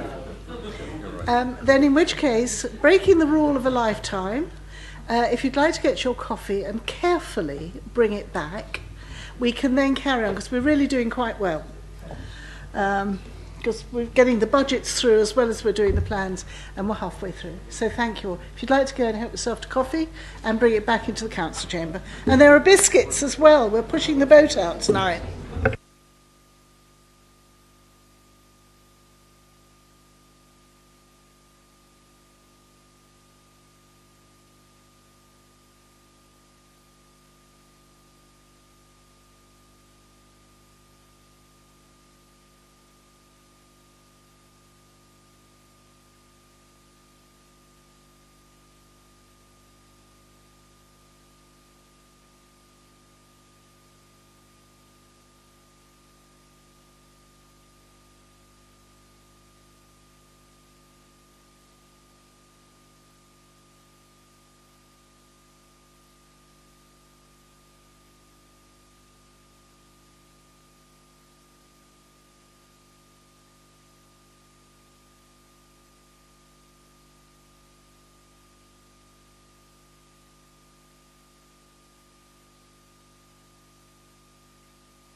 Right, ladies and gentlemen, we're going to restart. Thank you for your patience so far. When we finish the last few sets of plans and budgets, we're just going to talk about the general fund, and I will get the officers to do that because we have some gaps in funding and we'd like your advice on it. But you don't have to give the advice today. Could we ask for approval for the comments on the planning to go to the executive? We haven't done that yet. We did that before, yes. Yeah, we did. There was only one, and that was the one Carol raised about the local plan date, which we had up there. So we did that before we all went. It's probably gone by now. We don't hang about tonight. And then when we've done that and we go back to the general accounts and look at the funding gaps we have, I will invite the portfolio holder to add any comments, not to change our judgments, but if there's any comments he wishes to make, he may do so, but not until then, right at the end. Okay, so if we move on, we now have Customer and Corporate Services, David Allen. David, over to you. Thank you, Chair. We're going to start off with the... Chairman. Sorry. Thank you. Thank you, Chairman. Thank you. Starting off with IT, this year we're looking to review and produce an IT strategy. This hasn't been done since 2012, and at that time the emphasis was very much on shared services. So we're just looking to bring that up to date. It'll be a relatively short strategy, statement of intent supported by a work programme. Still looking at opportunities for shared service, but also focusing on efficiency, business resilience, and supporting the operational areas of the council operate more effectively. Moving on to the asset management strategy, which the key thing we'll be doing this year is implementation. Some members will have seen previous drafts of this. Officers have recently been working on recalculating values and yields further than to comments that have been made at previous meetings. And we will be moving on to the implementation this year. One of the sort of different things that we'll be looking at is looking at individual asset plans for each kind of each item on the portfolio, and also bringing forward some acquisitions which we anticipate will generate additional revenue. Third item is the support services, which are things that are perhaps sometimes below the radar, the unglamorous activities, but we will be having a look at these both in the context of value for money and also in improving services. So we're doing some big procurements, well, a very big procurement on energy at the moment, a slightly smaller one on mobile phones, and other things we'll be looking at include cleaning services, staff restaurants, scanning, and that type of activity that's right at the kind of base of the organisation, but it's important to keep them all under review to make sure they're operating at optimum levels. Fourthly, and you've just touched on this in the last presentation, the Foresight Group have for the last 3 or 4 months been doing a very kind of detailed, a very comprehensive review of customer services across the organisation. They're coming to the end of the kind of research phase of that project, and I expect they'll be able to bring forward some conclusions and proposals towards the end of Q1, possibly Q2. And finally, looking at staffing, we have quite a number of services in this area where the services are reasonably small and there's a very high technical requirement in some of the teams. And in some cases, these skills are very marketable. It's difficult to hold on to people. In addition, in 1 or 2 of the teams, we've got a number of people coming towards retirement, so we need to look at kind of succession planning. And I'm putting together some business cases focusing on recruiting graduates in the hope that we can retain those people for a period of time and they can take on the detailed expertise and knowledge of a number of staff who may not be with us for that much longer. Very much indeed, David. I'm pleased to hear the words succession planning, but disappointed that there is nothing in your plans to do with members. And I believe we should be looking at the issuing of iPads to members to be able to do their jobs more efficiently than for the benefit of the ratepayer and the people that we represent. So I'd like to see IT for members improved. That is a component part of the IT work programme. Is it? Yep, mobile working in it includes just members. a tip. Put the word member in occasionally and you'll get a seal of approval from everyone. Thank you very much indeed. Any questions? Yes, Councillor. Thank you, Chairman. Can I go back to the first slide, please? With regard to a strategy, you're going to draft a strategy and then so we haven't drafted anything yet, I take it. If you haven't drafted anything, how can you have a budget? I don't understand it. Perhaps you can enlighten me, please. Well, there is an existing strategy, but as I say, it was launched in 2012. So we're just kind of replacing that strategy. There is actually a draft, and it will be moving into consultation with members at some point before too long. Thank you. Councillor. Yeah, I'd just like to follow on from that comment. I mean, looking at these, I think you might charitably describe them as being work packages that would enable some sort of objective. But I see some of the things you're proposing to do, but I don't see an objective. I think these strike me as being particularly weak. I think these need to be reviewed and get some real objectives here. The objectives are detailed in the service plan that accompanies the priorities. So these priorities all have objectives, and the objectives have targets within them. They're detailed in the service plan. Okay, I'm reading a title that says Service Plan Objective/Outcome. And I read a list of things, and I've already described them. They're enabling activities, but I don't see an objective or an outcome. And I think this doesn't meet the quality threshold. Thank you. Hang on. Councillor Lazier. Regarding the IT, you were saying that it's foreseeing it from 2012, but 2012, IT is moving every 6 months forward. That's true. That's why I've been in post 8 months, so we are kind of looking at reviewing it, given that the current strategy is out of date. Any deadline for that? Should be finalised within Q1. All right. Thank you. Thank you. Councillor? Thank you, Chairman. I think when I see objective, it's something to be achieved, okay? And what I would like to see, what does this mean? What will I see at the end of this term? And all these things, optimum range in the delivery services, you know, it's all sort of woolly, and there's no physical objective here, you know.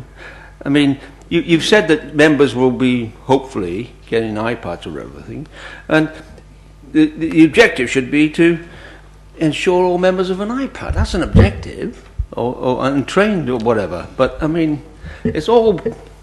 I agree with my colleague here. I'm not very happy with these objectives. I think, Councillor, that what you've got here is shorthand for the individual objectives. What I think would be useful, particularly as this particular one has come up, that where does IT fall? Is it corporate, or is it community, or is it in limbo? No, IT is within customer and corporate services. Fine. And there's an IT then work programme. Could we have a detailed list going to corporate as an agenda item? Would that be helpful, gentlemen? Thank you. Indeed, Madam Chairman, thank you. Councillor Round. May I just observe, my career was in IT. I was a good 10 years ago, and part of my job was to explain IT and its mysteries to bankers. I don't think they're as difficult as councillors now. I have some sympathy with the gentleman. That's all right. A service he'll live. often misunderstood. He'll get over it, don't worry. He's very resilient, is Mr. Allen. Mr. Storey, Councillor Storey. Thank you, Chairman. I've got two issues. One is, notwithstanding your delight at seeing succession planning in the objectives, to me, Objective 6 is just business as usual. I don't see that as being an objective on its own anyway. And the second thing is that, and I'm not sure this should come under this heading, or it may come under policy and governance, but where members do have iPads of our own and have set up to get agendas and so on through the iPad, why are we still getting paper copies, which I said I didn't want any more, but I still get paper copies of everything. And that seems to me to be a position where we could save some money. You're very lucky because I don't have ModGov set up and I don't get paper copies at all. So we're all right there. We can't win, but your point is well taken. So we need to look at that. Councillor Bolton. Thank you, Madam Chairman. Can I ask Mr. Allen through you? He mentioned, I believe, purchase of assets generating income. Could you clarify this? It seems to touch on something we're looking into in corporate O&S. Could be. Mr. Allen? Well, we have a couple of proposals that we'll be bringing forward once we've done the full business cases, and there will be more during the course of the year as our team are able to identify particular assets where we think there's a revenue stream to be capitalised on. Some of them will be small scale, some of them may be somewhat larger, but they'll all be subject to individual business cases. I don't think we should go into that in detail because of the sensitivity of the plan. I would take one more question and then I'll go to Mr. Clark and we'll move on. Councillor Hess. I feel sheepish now. I hope I'm not denying anyone a really valid question. I was just coming back to seek assurance that we would actually ask for some real objectives here, because I contend that these simply are not objectives. They don't meet the description. No, you will remember I did say that IT comes within corporate and we would like in that case I feel sheepish, corporate. and can you please let Thank you. anyone else who has a... I'm sorry, I'm going to move on to the budget, if I may. Right, the budget for this is pages 25 to 27 on the booklet.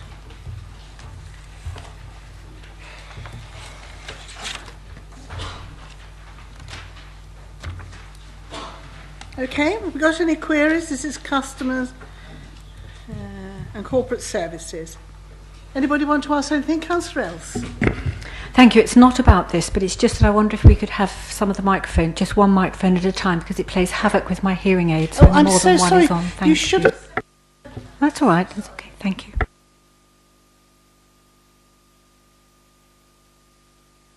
Are we all right on that? Okay, then we'll move on to page 115.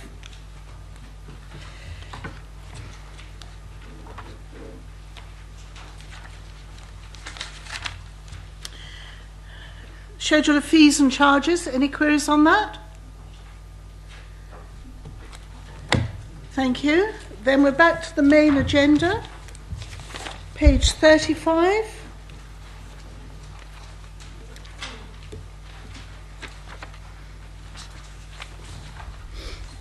And this is Star Chamber. So we're saving 38,000 and we don't see any growth. Any queries?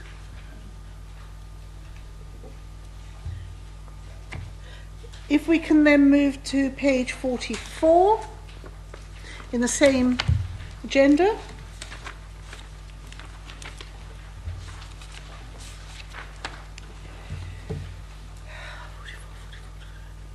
Capital Programme General Fund, and you can see all the projects that we have down there, including some work at Farnham Museum. Orchard Development. Aggresso, it's a package. It's the name of a package. Housing package, yes? It's our finance Aggresso, package. Finance package. Aggresso. An orchard is a package as well. Suite of programmes. It's not a field of apples, and that's not the way we're going to make our money. We all right on that? Thank you. And then back to page 36. Can we invest in an automatic page turner? Right, page 36, I haven't got there yet. Page 36 is the General Fund Star Chamber, and you will see there that we have £129,000 of savings, but we have no growth. Yes, Councillor. Well, I don't know what savings due to staff changes whilst increasing service capacity really means. Doesn't mean anything to me, but if somebody could tell me what it means, I would be grateful.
And a revised set of objectives? Okay, thank you.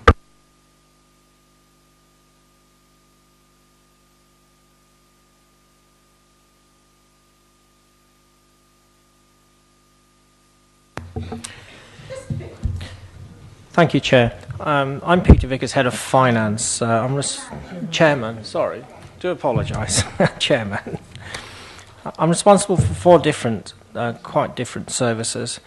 They're finance, it's the finance function in the team, employee services, which consists of predominantly of the payroll and recruitment functions, revenue collection, which is effectively council tax, business rates and collecting sundry debt, and lastly the housing benefit service.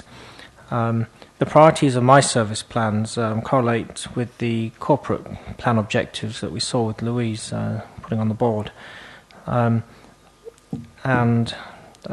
focus really upon developing efficient, effective, customer-centred services, particularly in the 2 frontline services, revenues and benefits, that directly interface with customers.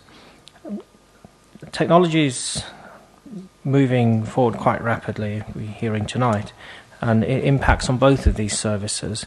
Customers' expectations are growing to be able to transact with new technologies such as smartphones and the internet, increasing expectation on the council to accommodate these changes in the way we do business. Technology, on the other hand, also gives access to information that enables a government to use much more effectively and efficiently in means of validating what our customers tell us, such as in housing benefits, through data matching with tax returns and bank information. Whilst this has a positive impact upon the accuracy of housing benefit claims and entitlement, it generates significant additional work for the teams to process the resulting outcomes from data matches, and that impacts upon the capacities of the teams to process claims in an efficient and effective manner. So this year the priority for both the revenues and benefit service are to complete customer centre reviews to ensure that we are fully focused on customer need, and also to ensure that the capacity of both of those services are operating effectively and deployed as we need them. Just moving on, this year also we've seen the transfer of our benefit fraud investigation team into the national agency that's been set up, the Single Fraud Initiative. In response to this, it means that we don't have an internal benefit fraud investigation anymore. It's now within central government. So, responding to this, I'm going to do a review of all potential residual fraud across the whole authority and not just within the benefit service, as a priority for the finance function. The finance team also has been going through a period of change due to retirement and also increasing demands on the services. We've talked a lot tonight about the impact upon housing, for instance, of all the financial changes. So this year, the priority of the finance team service plan is to significantly increase the level of support to housing, building up a strong financial technical base between the accountancy team and the housing management, and a partnership with the officers there to deliver a stronger housing service. And lastly, the employee service, which predominantly, if you remember, is payroll and recruitment, has been under significant pressure this last, nearly 2 years. It's been an increasing pressure due to the unprecedented levels of recruitment activity that we're dealing with, again in housing and in the planning services. So to respond to that, we've done a complete review during the course of last calendar year that's resulted in a raft of recommendations to develop and move the service forward. We've also done a restructure of the service, which got approved in December by full council. So the priority for the employee service is to implement the recommendations of the review that was being completed, and that's going to be the focal point for that service going forward this coming year. In terms of budget, my Star Chamber savings are on page 26. There's £129,000 worth of savings that are going to be delivered, and that's including some staff changes resulting from the finance service and some changes around the benefit and revenues teams. So open to questions. Thank you. Questions, members of the finance? Yes, Mrs. Els. Sorry, Madam Chairman, I jumped the gun just now in asking my previous question because I panicked when I was on the wrong item altogether. I know, and I do apologise, and you do panic me sometimes. I'm very frightened of you. Anyway, I think I understand now maybe how you can save money and improve efficiency, but I think that it's such a concise statement that it doesn't really tell me everything I want to know. But I would like to ask again. There is no mention of it. It says to support the delivery of Waverley's corporate objectives, but there's no mention of Brightwell's. And I wonder whether there ought to be, because it is the corporate objective, and I thought it was at least, but it's not mentioned here. I think we need to be assured that the £6 million that we spent has been invested prudently, and so it should be carried forward, I'm sure, through this service. Thank you. The finance team support Brightwell's in quite a few ways. We directly support the services, so it starts all the way through with Graham as Director of Finance, working with the senior team and the members. And I'm also involved in such as a Gostry as a project. The capital accountant Rosie Plaistow and Candice are involved as well in the capital accounting side. So we're involved in many ways, including procurement as well. So the finance function is integral to the delivery of the Brightwells project in terms of giving it full support. But the delivery itself doesn't belong to finance; it belongs to the community service and property. Just sign the cheques. Councillor. Thank you, Chairman. I'm assuming that the observation I'm about to make falls within finance. It might belong elsewhere. If it does belong elsewhere, it still belongs somewhere. And that's what I consider to be quite a large omission. There's no mention in any of the service plans of procurement and contract management efficiency.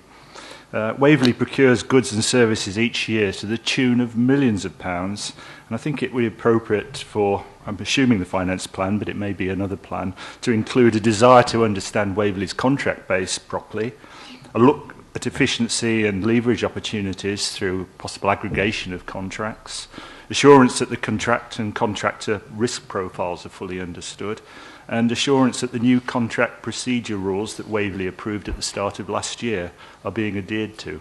Don't see that anywhere, and it's... Yes, very much so, please.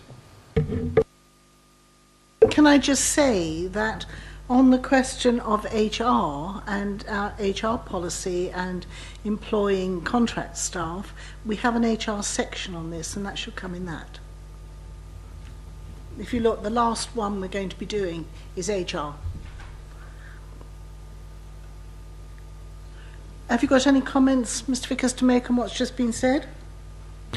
Yeah, thank you for those comments. They're all very valid, and they're all in sight. So in hand, we are moving forward on developing our contract procedure rules and our procurement generally. So whilst it isn't explicit in terms of what's different next year, it's something that's a significant amount of effort's been put into in the last 12 months. We'll continue to do so. Thank you. Mr. Story, Councillor Story. Thank you, Chairman. I like most of these objectives, but again, it seems to me that some of these are just business as usual. For example, F16, I think that's not even just business as usual. I think that's actually a legal requirement. And where are we? F8, maximise in-year revenue collection rates. That seems to me to be perfectly plain that if we're doing anything else, we should be shot. That shouldn't be an objective in this list. So are you asking for those two to be removed from the list? Yes, I think so. Yes, I think. Do other members agree? I agree. Because we believe it's business as usual. That's part of the day job. Yeah. Okay, so we're saying F8 and F16 we believe is the day job and not a specific objective. We should be doing that anyway. Thank you. Please. Thank you, Madam Chair. Can I ask also that F9, which is improving prior debt recovery, and F15, which is improving debt administration and recovery, should be one and the same? And again, that's part of the day job. That shouldn't be an objective.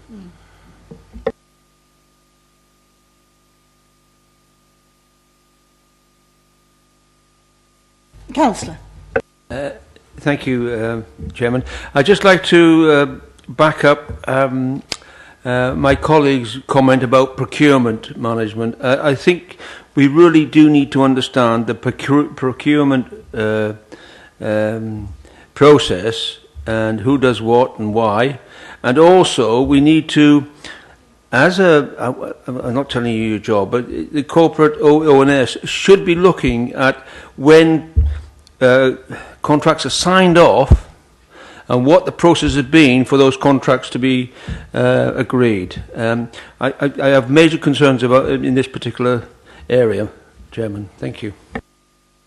Thank you very much indeed, Councillor. As Chairman of Corporate, we have raised this issue and we will be looking at that because I am very concerned that when we have a contract that it is monitored in such a way that we all understand what is happening. We have got a particular contract which I believe we have an outside contract person looking at. I believe we should be monitoring that and that has been raised, so it is on in-house.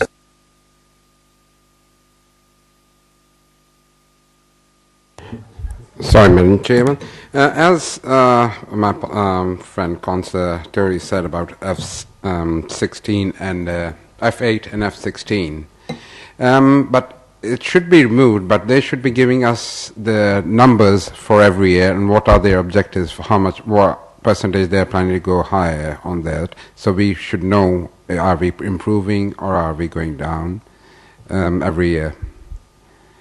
Councillor Nazir, if you read your corporate papers, we do actually have KPIs. No, in the report. I know papers it's written, but whoever is not... What you're asking for is recorded and reported on to corporate. All right, thank you. On a regular basis. So that's part of the day job. They're already doing that. Thank you. Okay. Councillor Hess. Thank you, Madam Chairman. Two questions, a big one and a sort of one of more detail. The first question is, do we conform to the AOF, the Acquisition Operating Framework? And the second question is, in F1, I read that as a general service review, and perhaps I misunderstood this. When you went on to explain F1, it sounded like it was an internal business process review. Which is it, the review of the service or internal business process? And can we make that clear within the objective, please? Because at the moment it looks ambiguous. It's a review of the way customers access the service and the way the service operates. So it's about minimising the turnaround of customer claims in the benefit service and minimising the amount of work undertaken when we get data matching through the various routes from the government. So it's about increasing the use of our capacity and productivity without having to expand the service when there's increasing demand upon that service. So hopefully that's answering your question. So it's the end-to-end service, every aspect of the service, or just the business processes that are applied when information is received within your team? Because it will obviously depend. A service review, well, I'll expect to see one thing, but an internal business process improvement review, I'll expect to see something quite different. Is it everything, or just the process that's applied from the point at which the information is received? It's the way customers access a service. So it's from a customer's point of view. It's about making it as easy as possible for a client to claim and that claim turned around as quickly as possible, but also minimising or increasing the efficiency of the way the information is handled and the claim is handled. So the objective would be to improve the efficiency? But anyway, it does. It also says carry out a service review. You don't need that bit. Yeah. I think it's quite clear. It says to carry out a service review to improve the efficiency of the benefit services. So the objective is to improve the efficiency. Thank you. Good. Thank you. Can I just point out, it's not just about efficiency, it's about improving customer service. That's much wider than just dealing with internal efficiency. It's actually making it a better experience and service for the customers. Right, can I now call on Mr. Wenham? Just, Chairman, to add to the context of the benefit service, we have to remember that we're dealing with universal credit and the rollout from the government. So nothing is static in this environment. And that's a really important part of what we're talking about. Thank you, Chairman. To the budget for this section. So in your budget papers, it's pages 39 to 51. Any comments on any of those pages?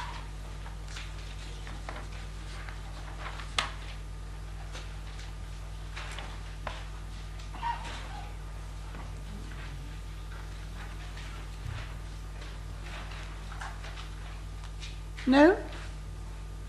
Or have you just arrived at them? Okay. In your same booklet then, let's move to page 116.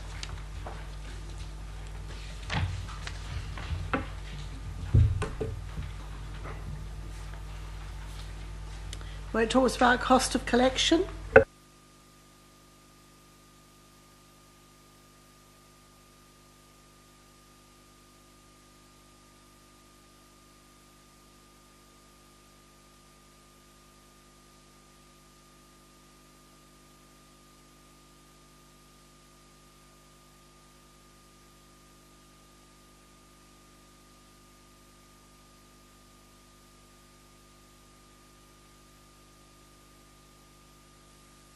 Thank you, Madam Chairman. Only to congratulate the Finance Department, normally an overhead, on saving so much money.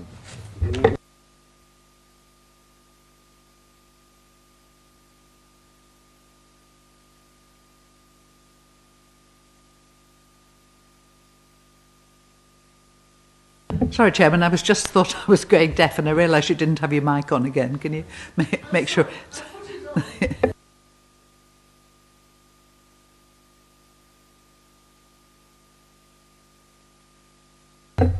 Thank you. I've now put it on again. So can we agree what's on the board? Thank you very much indeed. I can tell you're getting tired. Move on to policy and governance. Mr. Taylor. Thank you, Madam Chairman. I'm Robin Taylor, Head of Policy and Governance. Policy and Governance, just as a reminder, is comprised of 5 teams: Democratic Services, Licensing, Legal Services and Land Charges, Corporate Policy and Communications and PR. You'll see in your papers that our proposed service plan has 5 service level objectives, 1 for each team.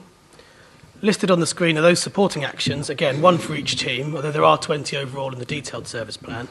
These are those which I regard as being the highest priorities in 2016-17. So starting with Democratic Services. Key service objective is to support the Council's democratic decision-making process. Our specific area of focus this year will be on the accuracy of committee reports. Our performance in this area is good, but could still be better.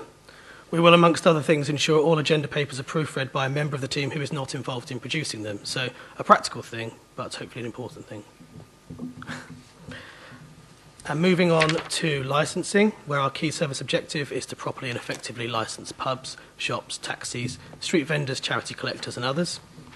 The particular focus in 2016-17 on the efficiency and resilience of the wider licensing team. This year we have successfully completed our review of the team's systems and processes. This confirmed the team were delivering a responsive and compliant service, but it did identify ways in which processes could be streamlined and improved. So phase 1 of this programme will therefore be progressed as a priority in 2016-17. This will focus on redesigning and changing our processes in respect to a number of key licensing tasks: temporary event notices, taxi driver and vehicle licence, applications and renewals will be our initial areas of focus. In legal services and land charges, the core objective is to provide high quality advice to ensure the Council acts transparently and to provide vital information to house and property buyers. Customer surveys done by the team have shown that the quality of legal advice and service provided by the team are indeed of a high quality. However, if we have an area for improvement, it is in respect of enhancing our responsiveness and timeliness internally. Just as we have focused on and improved over the last 2 years the turnaround time for our external land charges searches, we now want to focus in on our turnaround times for internal legal support. Although any issues there are clearly less acute, they are important nonetheless, and our plan is therefore to utilise our existing case management system to track our performance against existing internal standards for turning around different types of legal advice and support. So those promises are already there, but we need to make sure that we're fully adhering to them. In corporate policy, the team's objective is to ensure Waverley has a clear vision, robust plans and an effective performance management culture. A clear priority for 16-17 is the publication and delivery of a new corporate plan. By the end of this financial year, our aim is that that new plan will have been adopted by full council. However, that really is the start rather than the end of the process.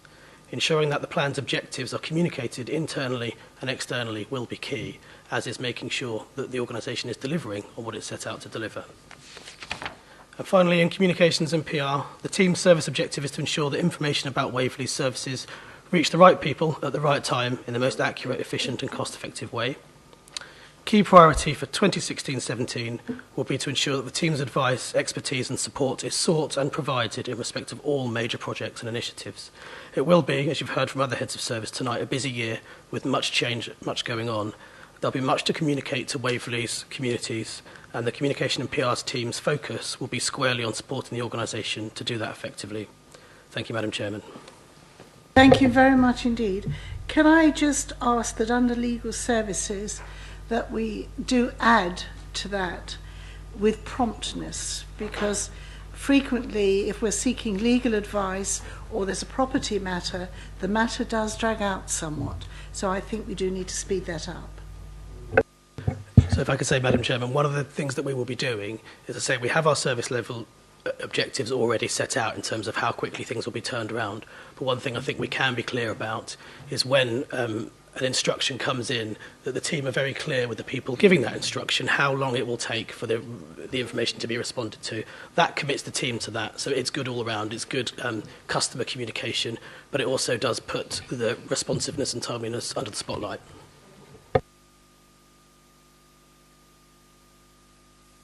Thank you, Chairman. I'd like to mention something about the licensing side of things.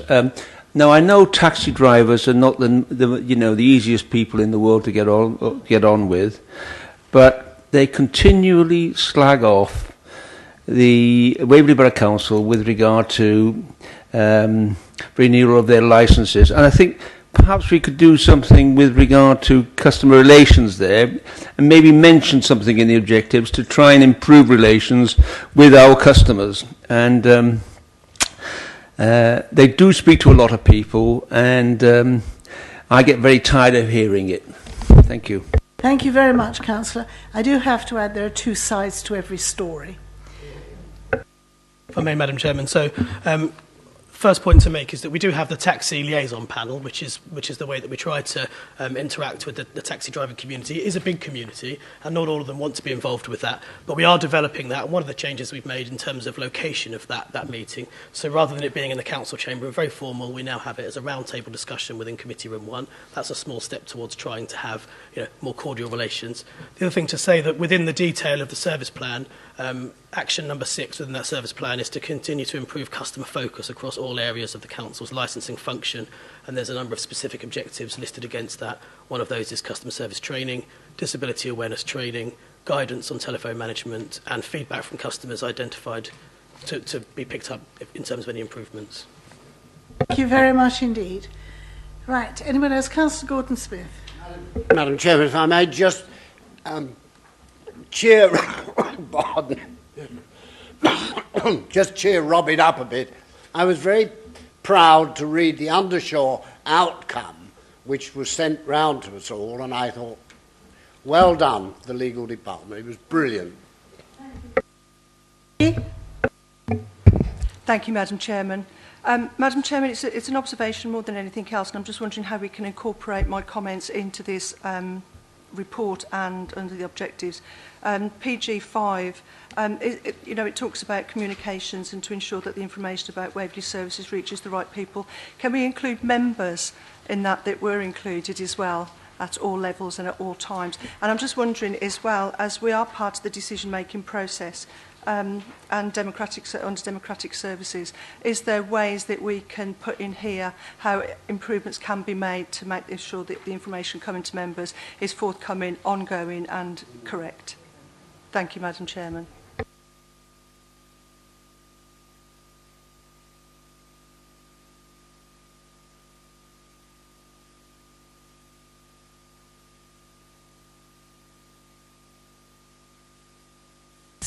You're going to be improving that. Thank you. Right, let's move on to the budget. And we're on pages 10 to 17. I'm looking at page 11 on the booklet. Any comments on that, ladies and gentlemen?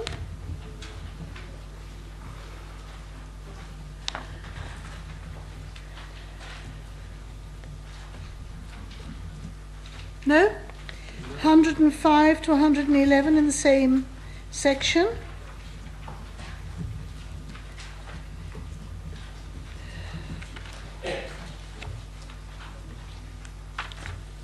Any comment on that? We've got schedules of fees and charges. Thank you. Then if we go back to the main agenda, page 32 and 33.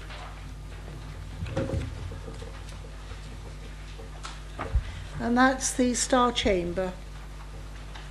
So you'll see we've got savings of 26,000 and growth reduced income of 58. And that, if you look, is the planning lawyer. 50,000. Any comment? Thank you very much indeed, ladies and gentlemen. We will now move on to the next one. Oh, can we agree what's above my head? Is that agreed? Thank you. Then we move on to Mr. Pellow, Monitoring and Returning Officer. Thank you, Chairman. I'm Robin Pellow. I'm Monitoring and Returning Officer. Just to give you a brief outline of the areas we cover. Firstly, Monitoring Officer is self-explanatory, but I'm also, it's not always understood, Monitoring Officer for all of our 20 town and parish councils. Secondly, we cover electoral registration. That's a key foundation for democracy in the borough, and then we manage and administer all elections and referenda across Waverley at all levels of elections. The team also supports Waverley's mayoralty, internal audit, most of which is delivered through a contractor, and the corporate complaints system. It's a small team, there's 8 people altogether, 8 staff, but 6 full-time equivalents. First, ethical standards or monitoring officer work. The first point is really about maintaining public confidence in the way that Waverley and the town and parish councils carry out their business.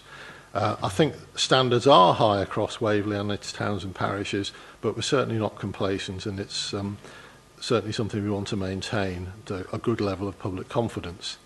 The next point is really something for members now, as you've all been in office now for 7 months or so, is to ask the standards panel to review the member code of conduct for Waverley.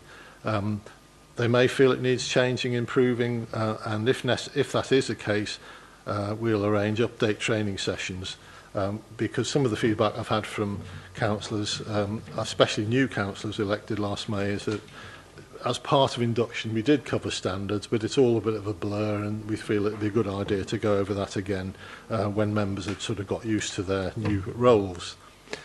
On elections, we want to maintain high turnout. Sadly, we haven't got a very high bar to get over with the police commissioner elections. We were one of the highest. We were one of the highest in the country last year, but disgracefully, frankly, it was an 18% turnout. The national average was 16%. So, we really are going to try very hard to beat that, and we'll be very disappointed if we don't do better than that. Accuracy of the register. We've just finished the introduction of individual electoral registration, and it's been a bit of a theme for several services about the amount of change, but that's been the biggest change in electoral law in about the last 100 years. It's no longer based on householder registration, it's based on individuals. The next, obviously, we want to have successful polls. We definitely have a PCC election. Who knows, we may have a Euro referendum, and we may have a very high turnout for that. The experience in Scotland was we had 84% in Scotland, so that could be a very, very demanding election. And also building on from what Matthew Evans was talking to you about, there may well be referenda as a sort of last, more or less, stage of neighbourhood plan development by communities. The next point is very much one for you as members, which is it's 18 years since we had an electoral review of Waverley, of the numbers of councillors, the ward boundaries, and all of those sorts of issues. Now, as officers, obviously, we're completely neutral, but it may well be that you as members feel, especially since executive arrangements have been introduced, since we reaffirmed that we wanted 57 councillors, you may feel there are better ways of running the council. If there are, there's quite a complex process to follow. That could potentially lead to financial savings, but that obviously depends very much on what members want to do. Final point about audit is we are trying and building on really the work that Peter was talking about for finance and his objective F4. We're trying to adopt some of the approaches that the government's been commending and what they've been calling fighting fraud locally, and those of you on audit committee might have heard of that. And we're particularly focusing at the moment on housing tenancies, because the potential savings are huge. You know, if we can recover properties where perhaps the person isn't really entitled to be in that house, then there's a huge benefit, and then it gives us another house to relet for a family or individual in need. So those really are the key objectives for the service. Some of them are quantitative, some of them are more qualitative. But if members have any questions, I'll do my best. Thank you very much indeed, Mr. Pellow. Any questions? Councillor Goodrich. Could I just ask on a practical basis how this council can increase turnout at elections? That's an interesting one. I mean, and the first thing, Chairman, obviously is the electoral register. If we have a comprehensive register, then we'd hope, firstly, it jogs people's memories, and secondly, that people will feel motivated to vote. The second thing is that we run elections very much as a sort of partnership with the political parties in helping them encourage candidates, encourage participation in local democracy. But Councillor Goodrich is right, we can't compel people to vote. We do have sort of upper quartile performance in most elections, but certainly, as I've mentioned about the PCC, we're not complacent about the level of turnout we've got. Much more just making sure people know there is an election on. And it's up to political parties, I think, to get their people out. That's really all one can do, because officers are non-political. Thank you very much. Anybody else?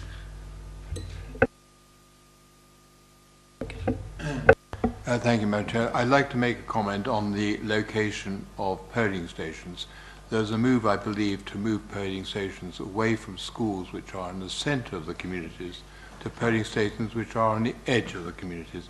I would like to suggest that if the removal of polling stations at the edge of the communities is not proved to be efficient, that they are reviewed again and perhaps moved back to school locations. Thank you very much indeed. That's not really part of tonight's discussion, but the point is taken. We've just done a review of polling stations, and some of us don't like the outcome, but there we are. Shall we move on to, if nobody's got any questions, to the budget? And we're on pages 4 to 9 of the booklet. Oh, I'm sorry, Councillor Story, I didn't see your hand up. It's perfectly fine, Madam Chair. So, I'm responding to the budget. Can I first of all say that I have a certain affinity with Schrodinger's cat at the moment, in that should I become mayor in May, I should have to declare an interest. But since at this stage that isn't decided, I don't have an interest. So on page 8, I just want... Well, no, it's the mayoralty travel has been reduced by £1,000 in its estimate. I just wonder whether they have taken into account that there will be a training trip in this next 12 months. Not for this meeting, I'm afraid, Councillor. We have the budget, but how that budget is made up of twinning trips or whatever, I went on a twinning trip and I paid my own expenses. Yes, Chairman, and there is a separate budget line, actually, if you look on page 8, number 4, to cover that. It's a very modest budget, but it is adequate, as you say, Chairman, for the annual visit. Or it's now every 2 years because of financial pressures. Thank you, Chairman. I actually agree with the Deputy Mayor here. I don't understand why it's been reduced by 1,000. He's the Mayor is, he or she, do a fantastic job, as you yourself know, you being a past Mayor, and we really need to have some really good PR, because Waverley aren't highly respected as they should be, because we're an excellent council, and everything we can do to improve that is money worth investing. Thank you. Thank you very much. Would you like us to put on the board to review the reduction in the mayoral expenses? Chairman, just to explain, the spend this year is well within that reduced budget for next year. It's likely... Councillor Story is looking after his year. Well, the trend over the last few years is that mayors are being very, very careful about using transport. Our costs are already lower than almost all of the other boroughs, but everybody is being very, very careful about this sort of expenditure, and we feel that that budget's more than adequate for next year. Members, do you want me to add that to the list or just accept? No, I've got no's all round. Can I see those that want to add it to the list and those that don't? No, don't do that, Councillor. No, it was a... I don't think we were going to like the what she was doing. So, do we want to add it to the list or work within the budget? We're asking the officers to work within budgets, so I see no reason why members shouldn't. That's my view. Okay, so we leave it as it is. Thank you very much indeed. You can swim. Perhaps I'll drive and claim the mileage. Right, we're now on, we've done 4 to 9, so you're all happy with that. 104, which is again in the same batch of papers. Any comments? No, thank you very much indeed. So we move on to the last set of service plans, strategic HR. Wendy Gain, you've been very patient, Wendy. Thank you, Chairman. Thank you. Yes, I'm Wendy Gain, the strategic HR manager for the Council. The delivery of more than 100 high-quality services is a top priority for the Council, and the ongoing development of a high-performing, highly engaged staff team to deliver these services is, of course, a key part of the Council's overall strategy. Collaborative leadership, staff engagement and high-quality performance management are well established and embedded into the workings of the Council, and the Council has successfully held Investors in People accreditation since 2004. And elected members and staff were very proud in October 2014 when this Council was rated by The Telegraph as top local authority in the south of England for service delivery and 7th best local authority in Britain. We have much to be proud of. May I highlight the following for you this evening? We now have a skills gap and capacity management strategy and action plan which addresses the need to actively build organisational resilience where there are nationally recognised skills gaps, and it focuses initially on a 5-year period.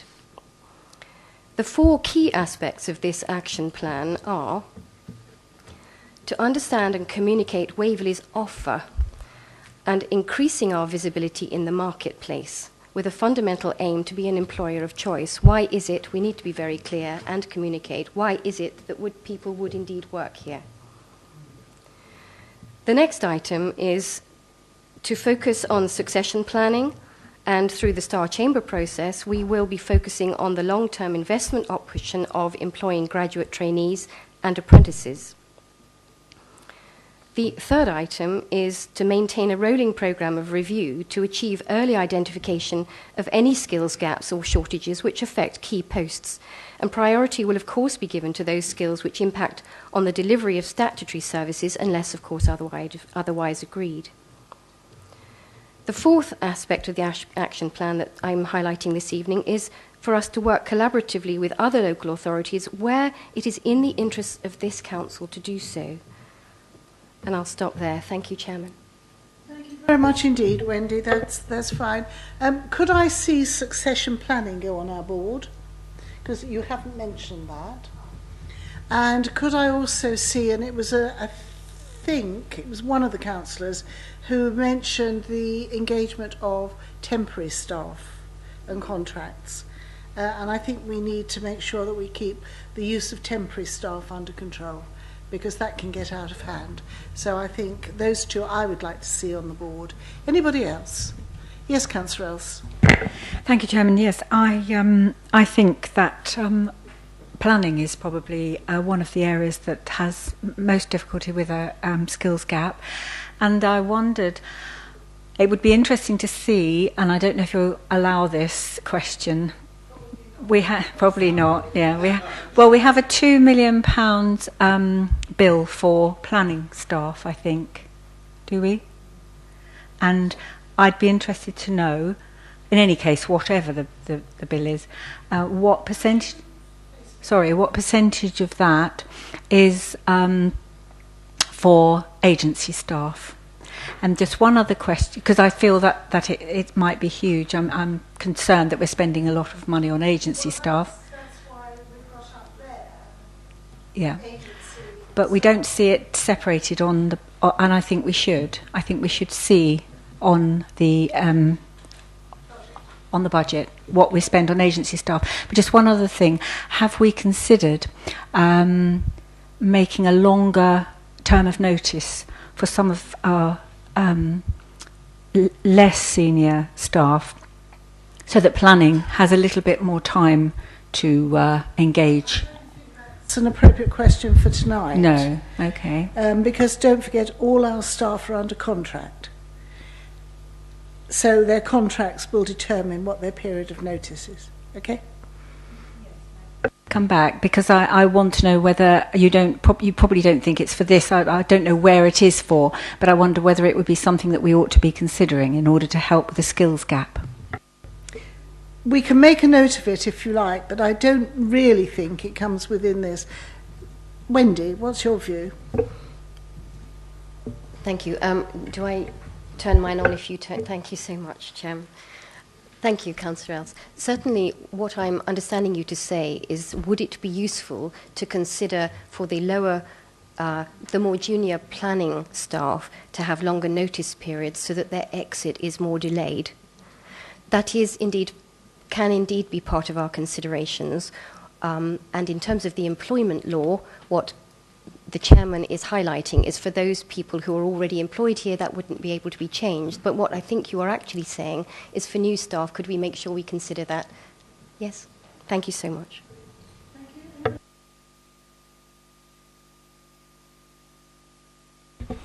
Sorry, Chairman, I seem to be hogging the limelight a lot today. In the housing section, we had... yeah, no, I understand. Mr. Harwick saying that I'm not going back to that, Madam Chairman. I'm just bringing a reference to that. We were told that one of the things that will be considered this year is the contracts for the maintenance contracts, and I'm wondering whether HR should have an objective to look at the implications of a direct labour force for that contract. Chairman, can you put your mic on, please? Can't you? I'm so sorry. It's terribly difficult. I have to lean across because I can't reach it. We haven't decided whether to go down that route at all, and it's part of discussions that the subcommittee in corporate are having at this moment in time, which officers will look at in due course. When we know what is going to happen and the council have approved our direction of travel, and it may not be that, so we can't get officers to spend time working on it until we know our direction of travel. So I take your point, but not at the moment. Thank you. Councillor Gordon-Smith. Thank you, Madam Chair. Does this department work entirely at home or something? There don't seem to be any costs or anything. Spread all over the other directorates.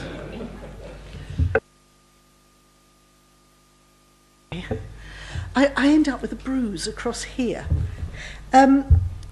We have now finished all the plans and all the budgets pertaining to the plans. So it's quite a chunk of work that we've already done. And we are technically on item 5 of the agenda. I would like to thank you all for your patience and your contributions.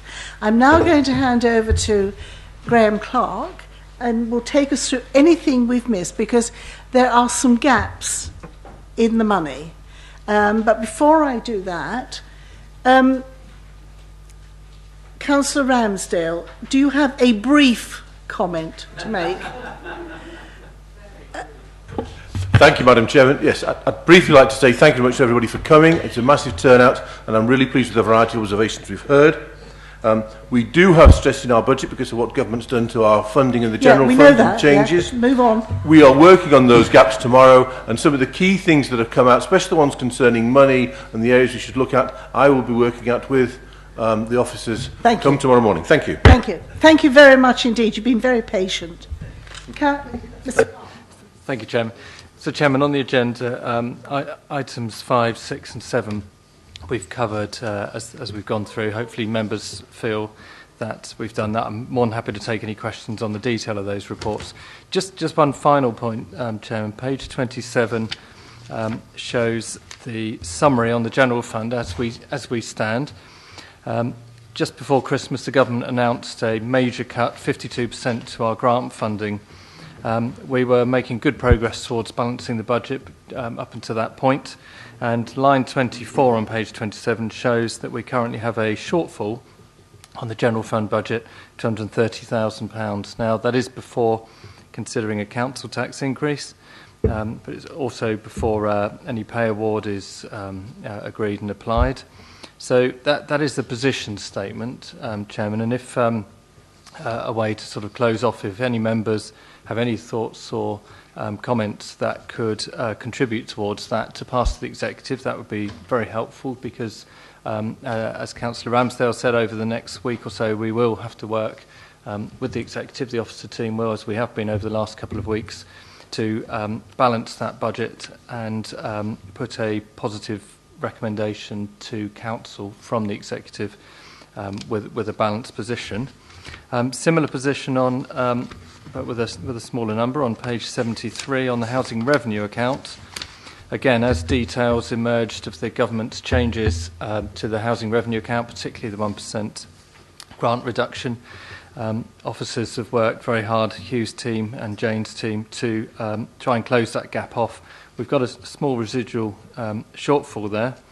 And again, any comments from members by way of closing this evening that will help the executive to identify a way of closing that gap off would also be very much appreciated by the executive, Chairman.